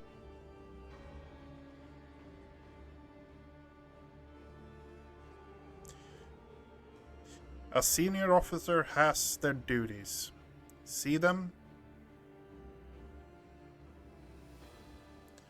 See them? That is an order. You see no anger in Heinrich's eyes, only bitterness and worry. He breathes in, then out. As you command, Lord Captain. I hope you find the culprit before another 100 workers are forced to suffer the same undue punishment.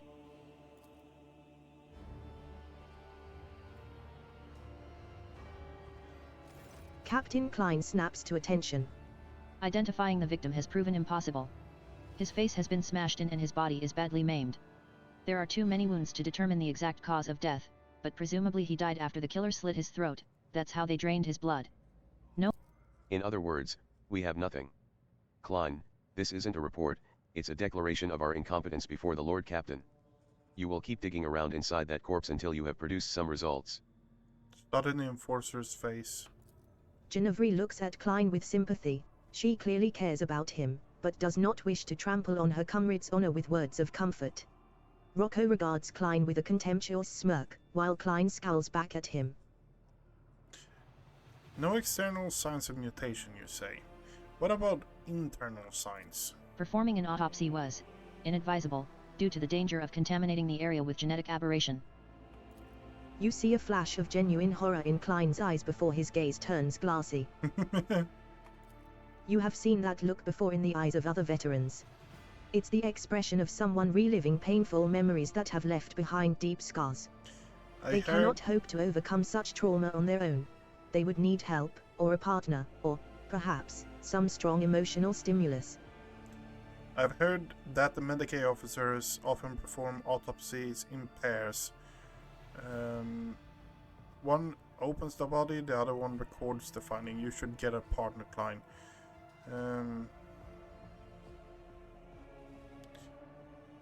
Yeah, you should get a partner. According to regulations, one enforcer is required for this duty.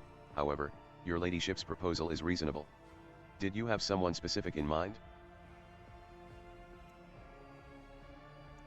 Giverno would be an excellent choice. You catch Ginevre's grateful look, then watch as she smiles encouragingly at Klein. Come on, Klein, you'd better teach the greenhorns how to carve up mutants. I'll grab us a pair of respirators to make sure we don't catch anything. Klein is up to his elbows in blood, his eyes flaring defiantly. I've examined the filth inside and out. Its innards are a genetic nightmare. It's a bag of corruption wrapped in human skin. Extra organs, scales, atrophied ingrown limbs. But that's not what's important. The body was disfigured posthumously. They killed the mutant with surgical precision, before opening his throat and draining his blood. It wasn't until after the actual murder that they crushed his head and tried to cover up his wounds. The wounds were so brutal I almost missed his work tattoo. The victim was a pipe warden. And I found this in his throat. Klein presents a blood-stained raven feather. A certain legend springs to your mind, one involving Saint Quirine, who was granted a portent of enemies hiding among the faithful. When Quirine prayed to the Emperor for a sign that might reveal the traitors, a raven's feather burst out of her mouth to inscribe the names of the conspirators. Only someone versed in the symbology of the Imperium could have left such a message. What was the purpose? What purpose was the corpse mutilated for? Someone wanted to hide the cause of death. What I fail to understand is why they would then leave the body out in the open instead of disposing of it.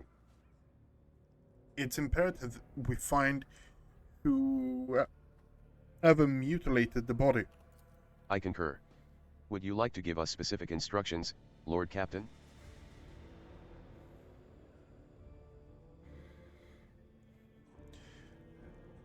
One cannot disfigure a body like that and stay clean. Look at Annie's blood-stained garments. What we need to find the weapon or an object that was used in mutilating the corpse. Look for a looting. Only a madman would butcher a corpse. Yeah, you... probably the weapon is the... Yeah. I'm going with 4. SIPS AMASEC specifics are merely impediment to flexible thinking. Follow your hearts. Sourback's eyebrow twitches nervously. Follow my heart. But of course. I should have thought of it myself, Lord Captain. I thank your ladyship for your wise counsel. Remember Saint Quirine? Could it be a sign? Vile mutants do not make allusions to saints. This was someone versed in the creed. What tattoo? What do the pipe warden have to do with anything? The pipe wardens are a worker clan that services the ship's sewer systems. The tattoo indicates the worker's status and personal number. This one was SP-246-01. Senior Pipe Warden.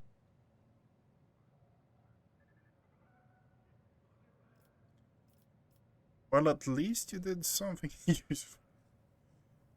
Klein, I wish to gift you a glass of Amasec for your good work. Looks like you need it. Yep. Klein accepts the glass and downs it instantly. Evidently, he is in no state to savor the bouquet and taste of the fine drink you have offered him. What's the next step? We should run the victim's identification number through the master worklog cogitator. If its machine spirit favors us, we will be able to narrow down the number of suspects. Ginevre, this is your arena.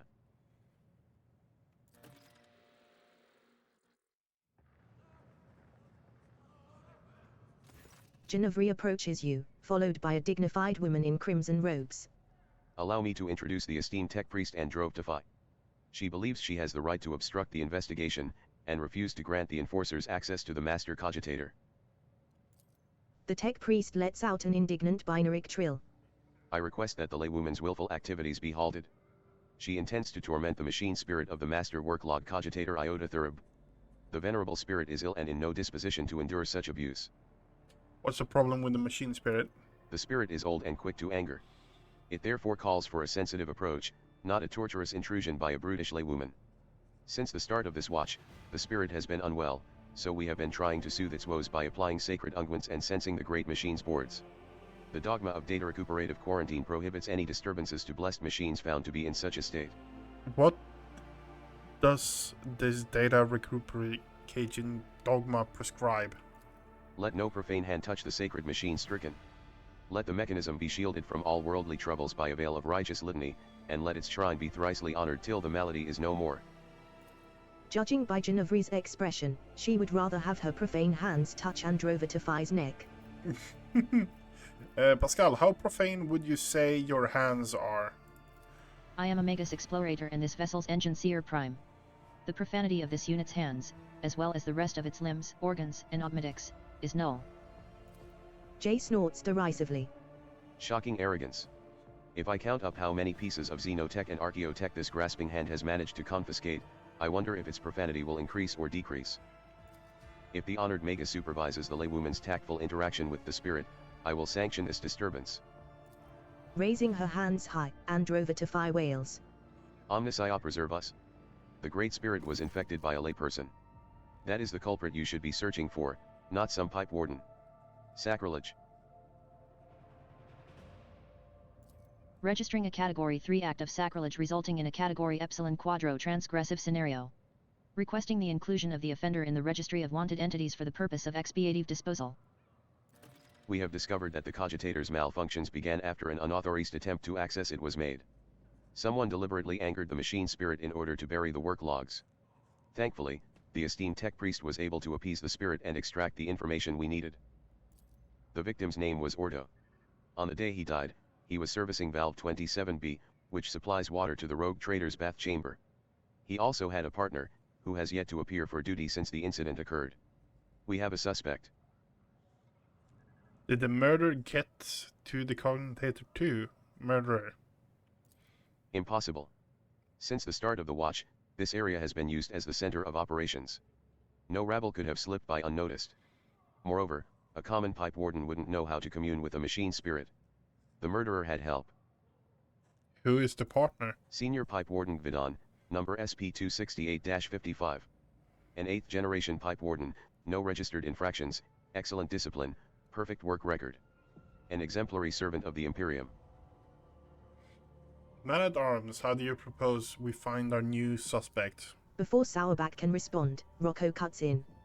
Your ladyship, there was a man named Gvidon among the rabble waiting to be interrogated. He immediately struck me as suspicious.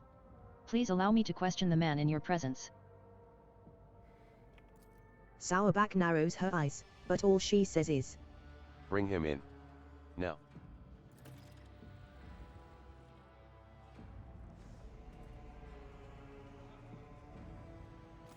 Before you stands a gaunt man in work clothes. His face is swollen from the bruises, and several of his fingers are broken and sticking out at odd angles. He stares vacantly into the distance with watery eyes. Start talking, you miserable wretch.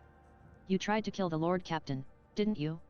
Rocco grabs the worker by the lapels. Guidon's coat flies open, revealing crude occult symbols painted all over his body. What's this? Heretical brands? Cultist scum. Guidon yells, baring what remains of his teeth. Yes. It was me. I tried to put a curse on the Lord Captain. I killed my partner in a wicked ritual, rubbed elbows with them demons, consorted with them. All to carry out a dark plot and doom the Lord Captain for the glory of my almighty master. He bursts into a fit of hysterical, theatrical cackling. He has admitted to everything, the vermin.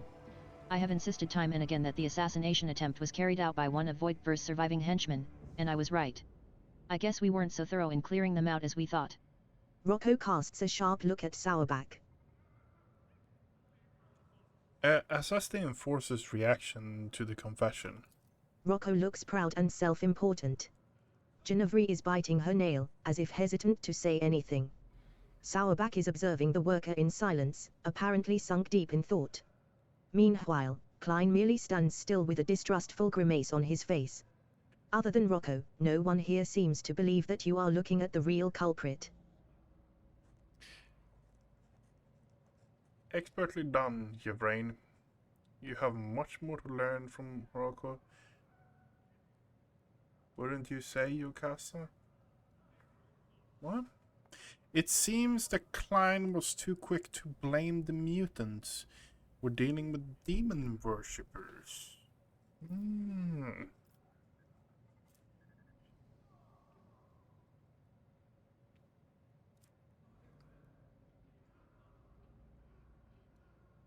Pride's not important. Does the Martian arm not find it strange the suspect is so eager to paint himself as a heretic? And it's so preposterous fashion, no less? I agree, Lord Captain. Sourback growls at the worker. I want the truth. Who are you? And who told you to give us this pathetic confession? The man blanches and starts bawling. He gives up on his sinister theatrics and babbles in the voice of a common worker. Forgive me, your ladyship. I'm not Vidon, and I'm not a heretic. Yart's me name. I'm a laundryman. Please, have mercy, they took my family. That enforcer said she'd throw them out the airlock if I don't confess. She made me draw these unholy marks on meself. Abelard casts a significant glance in Sourback's direction. Your enforcers have a knack for persuasion, Mistress Sourback. But this is ridiculous. What enforcer? Name. Give me her name. Genevieve. Her name was Genevieve. What? I swear that I have not. Genevieve. The steely edge in Sourback's voice causes everyone present to freeze, but you also hear a note of bewilderment. We will deal with her later. I will handle the search for Gvidon myself. Lord Captain, would you have us execute this demon worshipper? Hold on, he's lied to us once. Maybe he's lying to us still. Yvrain, do you have anything to say? I have never threatened his family, and I certainly did not force him to lie and draw heretical signs. I barely even remember his face. I may have interrogated him beforehand, but it was someone else who put him up to this. And yet he knows your name and pointed you out right away. Do you not find that funny? And do you not find it funny that your head is always up your arse, Hrotko? It's obvious that someone framed her. Cease this bickering. Sourback's snarl forces the officers to back down. Lord Captain, what we have here is a liar, and a well-coached one at that. He will never confess on his own. What do you suggest we do? We need to change our approach. Bandage his wound and give him food. Talk to him gently with kindness. I refuse to believe that there is not a single person who saw them manhandled. Find those witnesses. Yeah, find the witnesses of manhandling.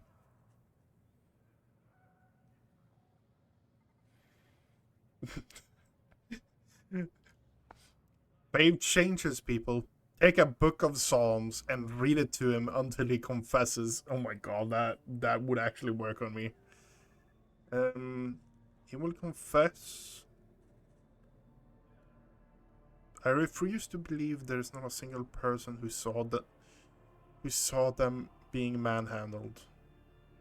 Find the witnesses. That makes sense. You cannot beat a man half to death without everyone in the compartment getting wind of such a scene. We will look into it. What do you want us to do with him when we are done? Burn him. His family along with him. Be sure to leave him for last. That's so horrible. I feel bad. It will be done. There is no cause for alarm, Lord Captain.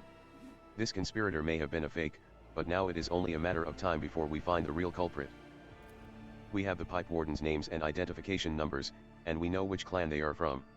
We will keep pressing the riffraff until either the culprit confesses or someone turns him in. I will handle this. The Master-at-Arms pointedly grips the maul on her belt. Please enjoy your meal in the interim, Lord Captain.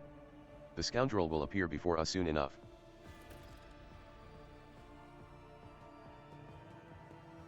Lord Captain, the real pipe warden Vidon has been found and is being escorted here as we speak. Are there any remaining questions you wish to address before we hear from Vidon himself? You can start by reporting on the results of the additional investigation efforts. Absolutely, Lord Captain.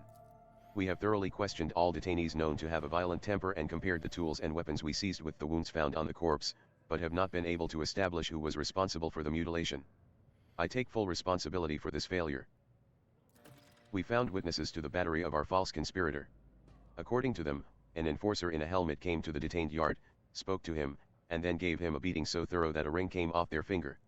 Alas, said ring could not be recovered. This concludes my report. Someone attempted to mislead the investigation. We cannot let this go without consequences. Undoubtedly. Let us go over the facts we have on this sabotage and compile them. The body of the deceased was mutilated after death. It is likely that the nature of the injuries would have proven very useful in the investigation, and that the perpetrator concealed them for that very reason. Someone sabotaged the work log cogitator so it would be harder for us to find the victim's partner, who might have information valuable to the investigation. Instead of the murdered man's partner, we were given a fool, one who thoroughly incriminated himself first, before admitting that Captain Ginevry had put him up to it. Sourback glowers at Ginevry, and she pales with fear.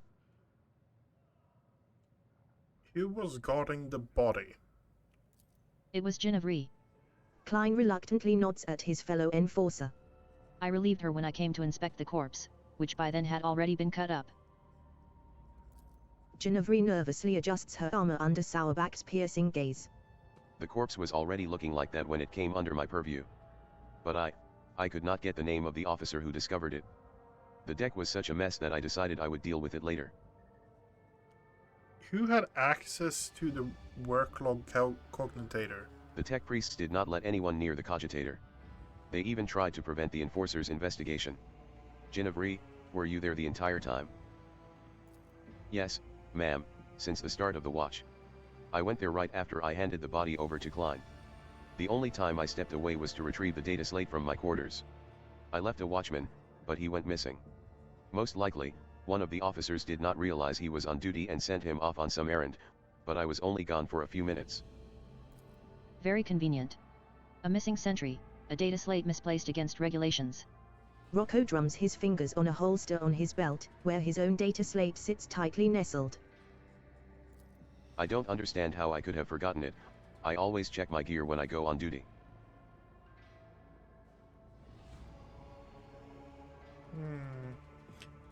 Suspect Yard claims that you coerced him into lying about himself, Brain. What do you have to say for yourself? I may have conducted his preliminary interrogation, like so many others. Heretical requested my assistance because of my experience in dealing with the rabble. But I swear that there is no truth to these accusations against me. I have never threatened his family, and I certainly did not force him to lie and draw heretical signs. I barely even remember his face. I may have interrogated him beforehand, but it was someone else who put him up to this. The transcript says you conducted Yart's interrogation alone. Why is that? Because I can handle a single laundryman. Ginevry raises her chin proudly. Witness Yard being knocked around by an enforcer wearing a ring. Let me see your hands. The enforcers take off their gloves. Not one of them is wearing a ring. However, you do find a small mark on Rocco's little finger, as if he had been wearing some sort of band on it for a long time. Are you no longer wearing your family ring, Rocco? Klein gives him a bloodthirsty scowl. Not on duty. And certainly not in compartments full of detained rabble. Rocco's voice is icily calm. Rotko, this is all you're doing, is it? all you're doing, is it not? Sourback draws her auto pistol and points it at Rocco, who appears entirely unperturbed. I will give you one chance to retain your last shred of honor and confess. You sabotaged the investigation. Why? Is it not obvious? Rocco smugly arches an eyebrow. To expose the conspiracy myself and to prove your incompetence to her ladyship. To take the place I actually deserve. For years, I toiled for the good of the dynasty, but when the former master-at-arms was killed, I was refused my promotion. Instead, they give the position to you, a selfing sourback nit. I guess a noble name means more than talent. When this crime occurred, I realized it was my chance to show what I was worth. While you were busy dallying, I quickly learned the name of the suspect, diverted the course of the investigation, an easy enough task, and began looking for the real Vidon. Had I found him in time, your position would have already been mine, Jocasta. Simply listen to yourself, and you will understand why they made me master-at-arms. Lord Captain, I request permission to dispose of this refuse personally.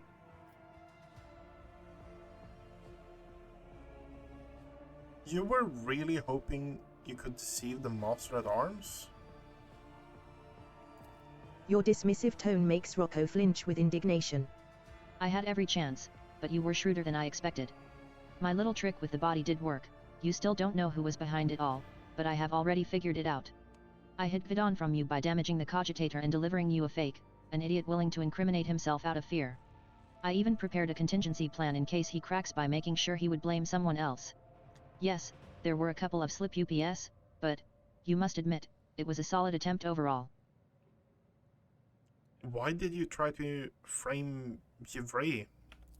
A backup plan. You always need someone to blame if you make a mistake. Rocco's voice sounds calm, even casual. I could have framed Klein, but that young upstart was already galloping through the ranks too fast and was clearly aiming for my station. Besides, she and her thick-witted subordinates were always right where I wanted them to be.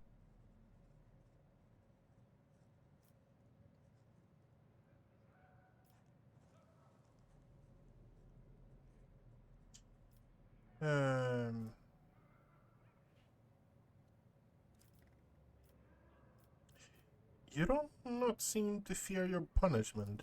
With all due respect to your ladyship, I am an enforcer. I have looked death in the eye, and I will accept your judgment with dignity. There is no bravado in Rocco's words, just a dry statement of fact. I am tempted to put him... No. No, because it was a crime against me. Hark, you, for your crimes of sabotage, slander, and heresy, I hereby condemn you to death. Men-at-arms, carry out the sentence. Rocco tries to speak, but his words are cut off by a devastating blow to the jaw. He collapses to the ground, but Sourback raises the maul again and delivers another blow, this time straight to his ribs. She stretches out the pleasure, slowly crushing his bones and savoring every scream. When she is done, she finally allows the bloody mess that was once Rocco to die where it lies. That takes care of the traitor. Now, let us proceed with interrogating the pipe warden. The pipe warden does his best to remain reverentially bowed, which paints a rather comical picture given his formidable height and complexion. He lowers his head, tugging at his beard. Senior Pipe Warden Guidon, honored to serve, Lord Captain. I'm ready to confess to everything. You're the real pipe warden, are you not? I am, and I'm proud of it, Lord Captain. A pipe warden's craft is hard work, but necessary. My number is SP-268-55. My work partner was the late Orto, number SP-246-01. I oversee the water supply systems on the upper decks, sectors A3, K8, and R2. That includes valve 27B. There can be no mistake, I have verified his identity myself. It has also been confirmed by the other workers.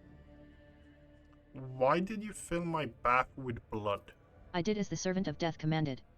She said the Emperor gave the first spinner a sign, that your ladyship should be bathed in the blood of poor Orto, my partner. And I, well... He gulps. I was scared. So, I obeyed. The first spinner? Are you talking about the vizier of the bloodspun web? Why yes, that's him. He leads the death cultists, the lot who worship the Emperor by killing. His spinners hunt down heretics, but sometimes they take righteous lives too. Their service is mysterious, fervent, and bloody. If the Vizier ordered it, there must have been a reason. The Undying One must have revealed something to him that we are ignorant of. Did you kill your mutant partner? I didn't kill him, and I didn't know he was a mutant. Ordo and I always got along, even if he wasn't much for talking. But then, He shudders. a servant of death came from the darkness, ended him quickly but harshly. She bled him dry and put a black feather in his throat. She told me to pump blood into the pipes, and then she left. I wanted to confess, but I was afraid she'd come for me too if I did. Whom do you mean by this servant of death? A holy slayer in black and crimson and bone. Feared by all, they are quiet and merciless as death itself. They come from the shadows to kill, because the Emperor commands them so.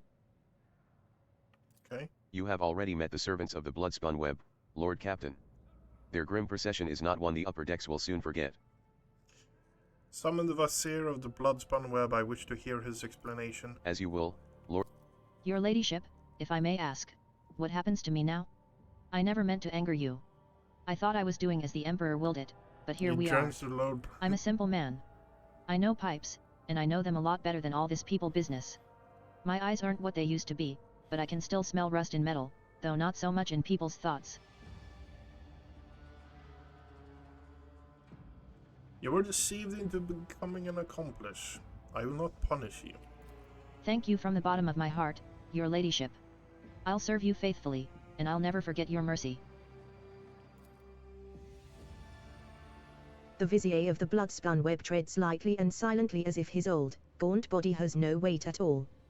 He whispers weakly. Domin Octavia the Fire Axe willed to see me, and so I have come. Nod respectfully. I have summoned you to discuss the actions of your apprentice. The Vizier responds in an equally respectful manner. Let their deeds be weighed. Investigation has established that the Bloodspun Web orchestrated an attack on his lordship by means of pouring unholy blood into her bath. This affront. The old man's murmur drowns out Sourback's relentless voice. Domin Octavia the Fire Axe knows the truth. So it was done, for so I did will. It was no affront, but a prophecy. For my hands to divine, unsullied martyrs offered their souls and bodies into his imperishable embrace. I gazed into the red rivers of their smoldering lives, and I did see a roiling unclean staining the bays, reaching for the anointed Lady of the Ark. In my apprentice's last sighs, I heard the Undying One's whisper. He bid me bathe the Daemon in the blood of he who must go and they who have been righteous, for this will shield the Daemon and strengthen her body against the roiling unclean. I obeyed. You hear laughter scraping against the inside of your head. The Emperor bid him. This old fool sacrificed his disciples to read their flesh, blood, and bones. He wants to see the corpse Emperor's revelations in the tangle of happenstance. He is so desperate that he invents omens for himself. Man you killed, who was he? I know not. I heard only the name, and I knew he must go. He listens to the empty space above his shoulder and nods. Yes. We need no more knowledge than that. What do you mean by the roiling unclean? He did not reveal. But it is corruption itself. It offends him. It tastes as sweet as fetid waters in old pipes. Its promises are the deception of an enforcer's smile. Its face is elusive. Master Doms, are you convinced that we have found the culprit? The situation is clear, your ladyship. Sourback makes the sign of the Aquila. The Emperor has sent us a portent. The protector of mankind guides the hands of his holy servants to guard us and warn us of hidden threats. God Emperor, I thank thee for protecting us, even though there are instruments of your protection whose purity and holiness I may never understand. Could it be a coincidence the victim was genetic aberration? The officers around you keep a respectful silence, but you can tell by their faint smiles that they find the very idea of doubting the Emperor's providence absurd. I will not have murders and bloody ritual committed on my ship henceforth. The cult of the Bloodspun One will not face persecution for their deeds. The Vizier freezes, listening to silence, then nods to nothing. Yes, yes, I will tell her. He turns his sewn-shut eyes to you once more. We are seeds in your hands, giver of life. Whether you keep us or scatter us, we will remain grateful. Be that as it may, we have hit a dead end. We hope that exposing the culprits would lead us to the aberration's lair. We may be overestimating the scale of the problem. Let the Bloodspawn men find the mutants breeding on my ship. But no spinner or brave warrior from the Damon's circle can find the roots of the unclean, for it can appear as human and act as human. Only its thoughts betray its vile nature. Only its thoughts are never human. Wise. Anxious silence falls the moment Sourback says this one word. She narrows her eyes. Is it unclean thoughts we need to find? Very well. Let Wise find them. He knows how, no matter how badly he wishes that the rest of us forgot about it. Vaini Zachary is a fearsome hunter. When he hunts, the flagship wails. When he thinks, my teeth creak, and I can feel pain as if I am young again. But his power is great indeed, he can hunt down our prey. How can a quartermaster of Aspros be of use? Correct me if I'm wrong, but it seems not everyone here is eager to leave this matter to Master Manson. The esteemed Zachary Wise can perform the ritual of thought reading. Oh. This practice lets him do a cursory examination of the minds of thousands of people in search of certain individuals. A ritual as rare as it is dangerous, and only someone as versed as Master Wise can accomplish such a feat. Has Wise done something like this before? Once. Lady Theodora made use of his services to expose spies on board, who apparently had been in the employ of Lord Inquisitor Calcazar. Correct me if I'm wrong, but it seems that not every... Yep. I would say the one least eager will be Master Wise himself. Last time, his efforts caused some severe warp manifestations. The ritual truly is perilous. Not to put too fine a point on it, Wise nearly destroyed the ship back then. Incidentally, he had given us multiple warnings that it could happen. Lady Theodora ignored him, and we reaped the results. Oh, why do I get the feeling that I know what will happen next? That's it. Master in Arms, your duty is done.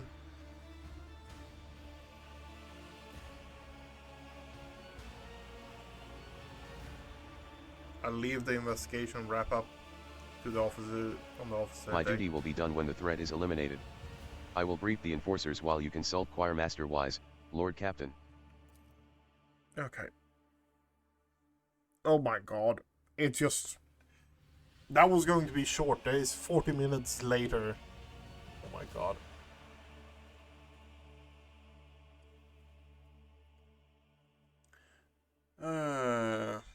As I said before we went through that whole investigation was if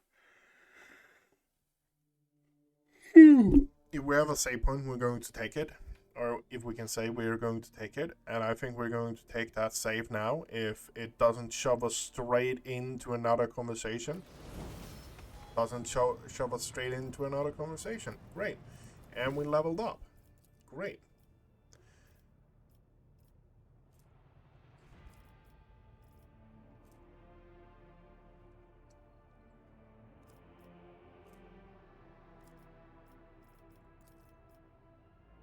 Ballistic skill, willpower, toughness, yeah. Ballistic skill, yep. What do we want here now then? What do we want here? Brutal Hunter, no, we don't want that. Psycho Terminus. Psi rating. That's good. Can I get...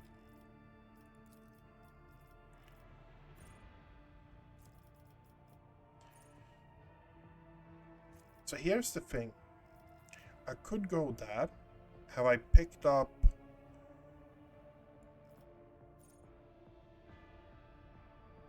I picked up dual... Yeah, that's the one we want. We're picking up that one because that's just going to be a much more useful thing for us. Fellowship... Yep. Another 40 word imperial carry gains 10 plus. Dueling Master, I wouldn't die. Stronger together.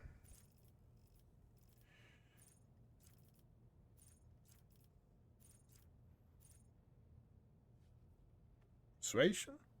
Persuasion?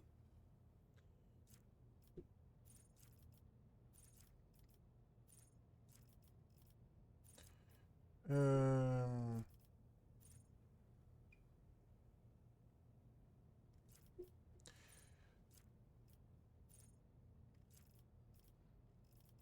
Hmm. That is the most solid one, honestly. You... Weapon skill... And... mental weapons? Dual combat?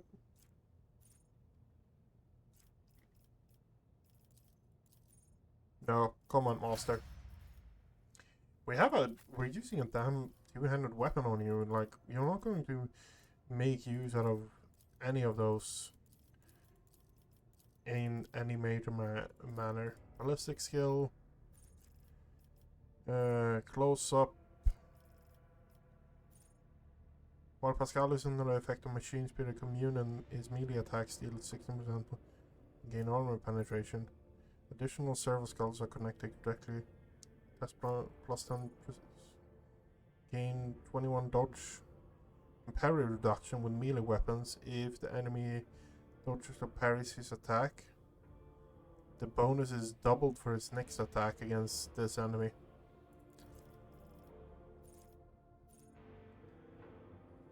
Pascal attacks on effects expose weakness ability gain bonus against enemies under the effect of the machine spirit. And if those enemies had to...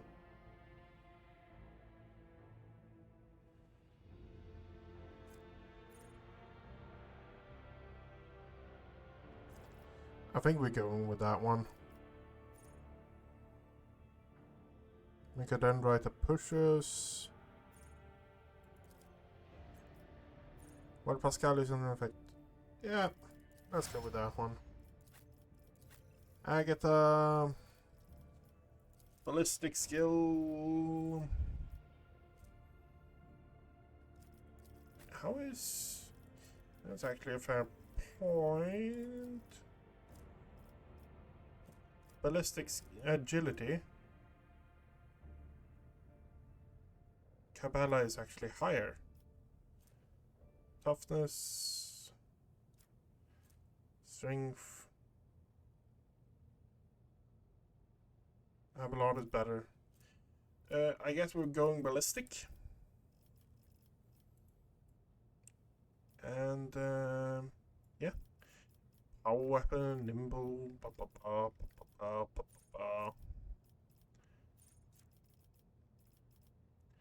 Shane expert.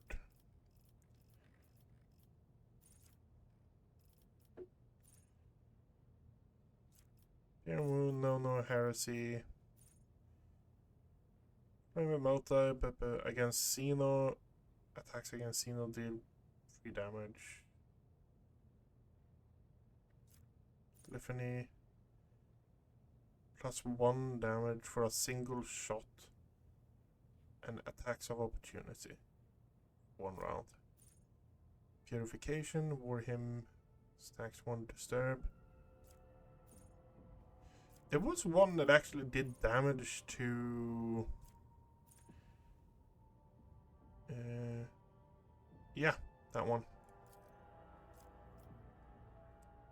Your devotee gains 12 armor against attacks from demons and warp damage. Yeah. Let's go with...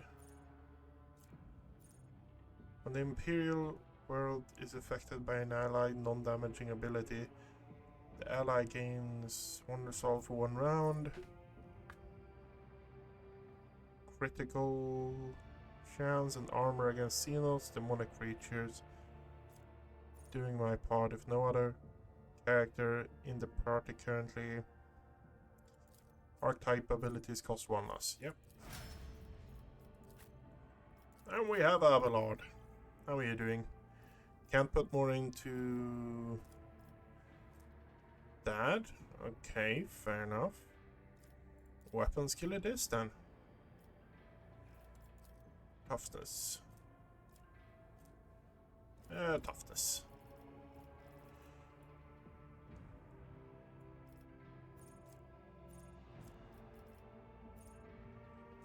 I am tempted to pop.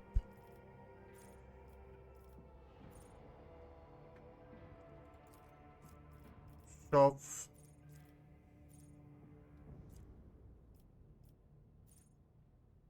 An additional attack with a second weapon with no penalty, or increase the cost of the first was either sweep.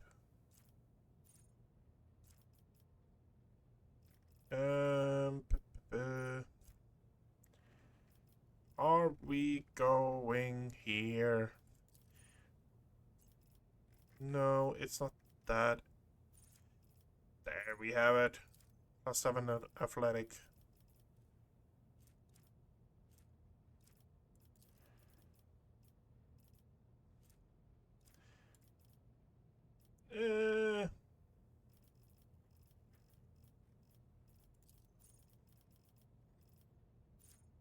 Yeah, sure. Yeah, sure. Okay. We are now going to call it. That is... That's all for me tonight. If you come to this point, thank you very much. If you like it, you want to catch me live, Central European time, 6 o'clock, 6 p.m. in the evening is when I try to stream, plus minus 10 minutes, 20 minutes, something like that. I don't know. It's hard to actually remember it. But that's a one-handed weapon. Okay, that's actually really good.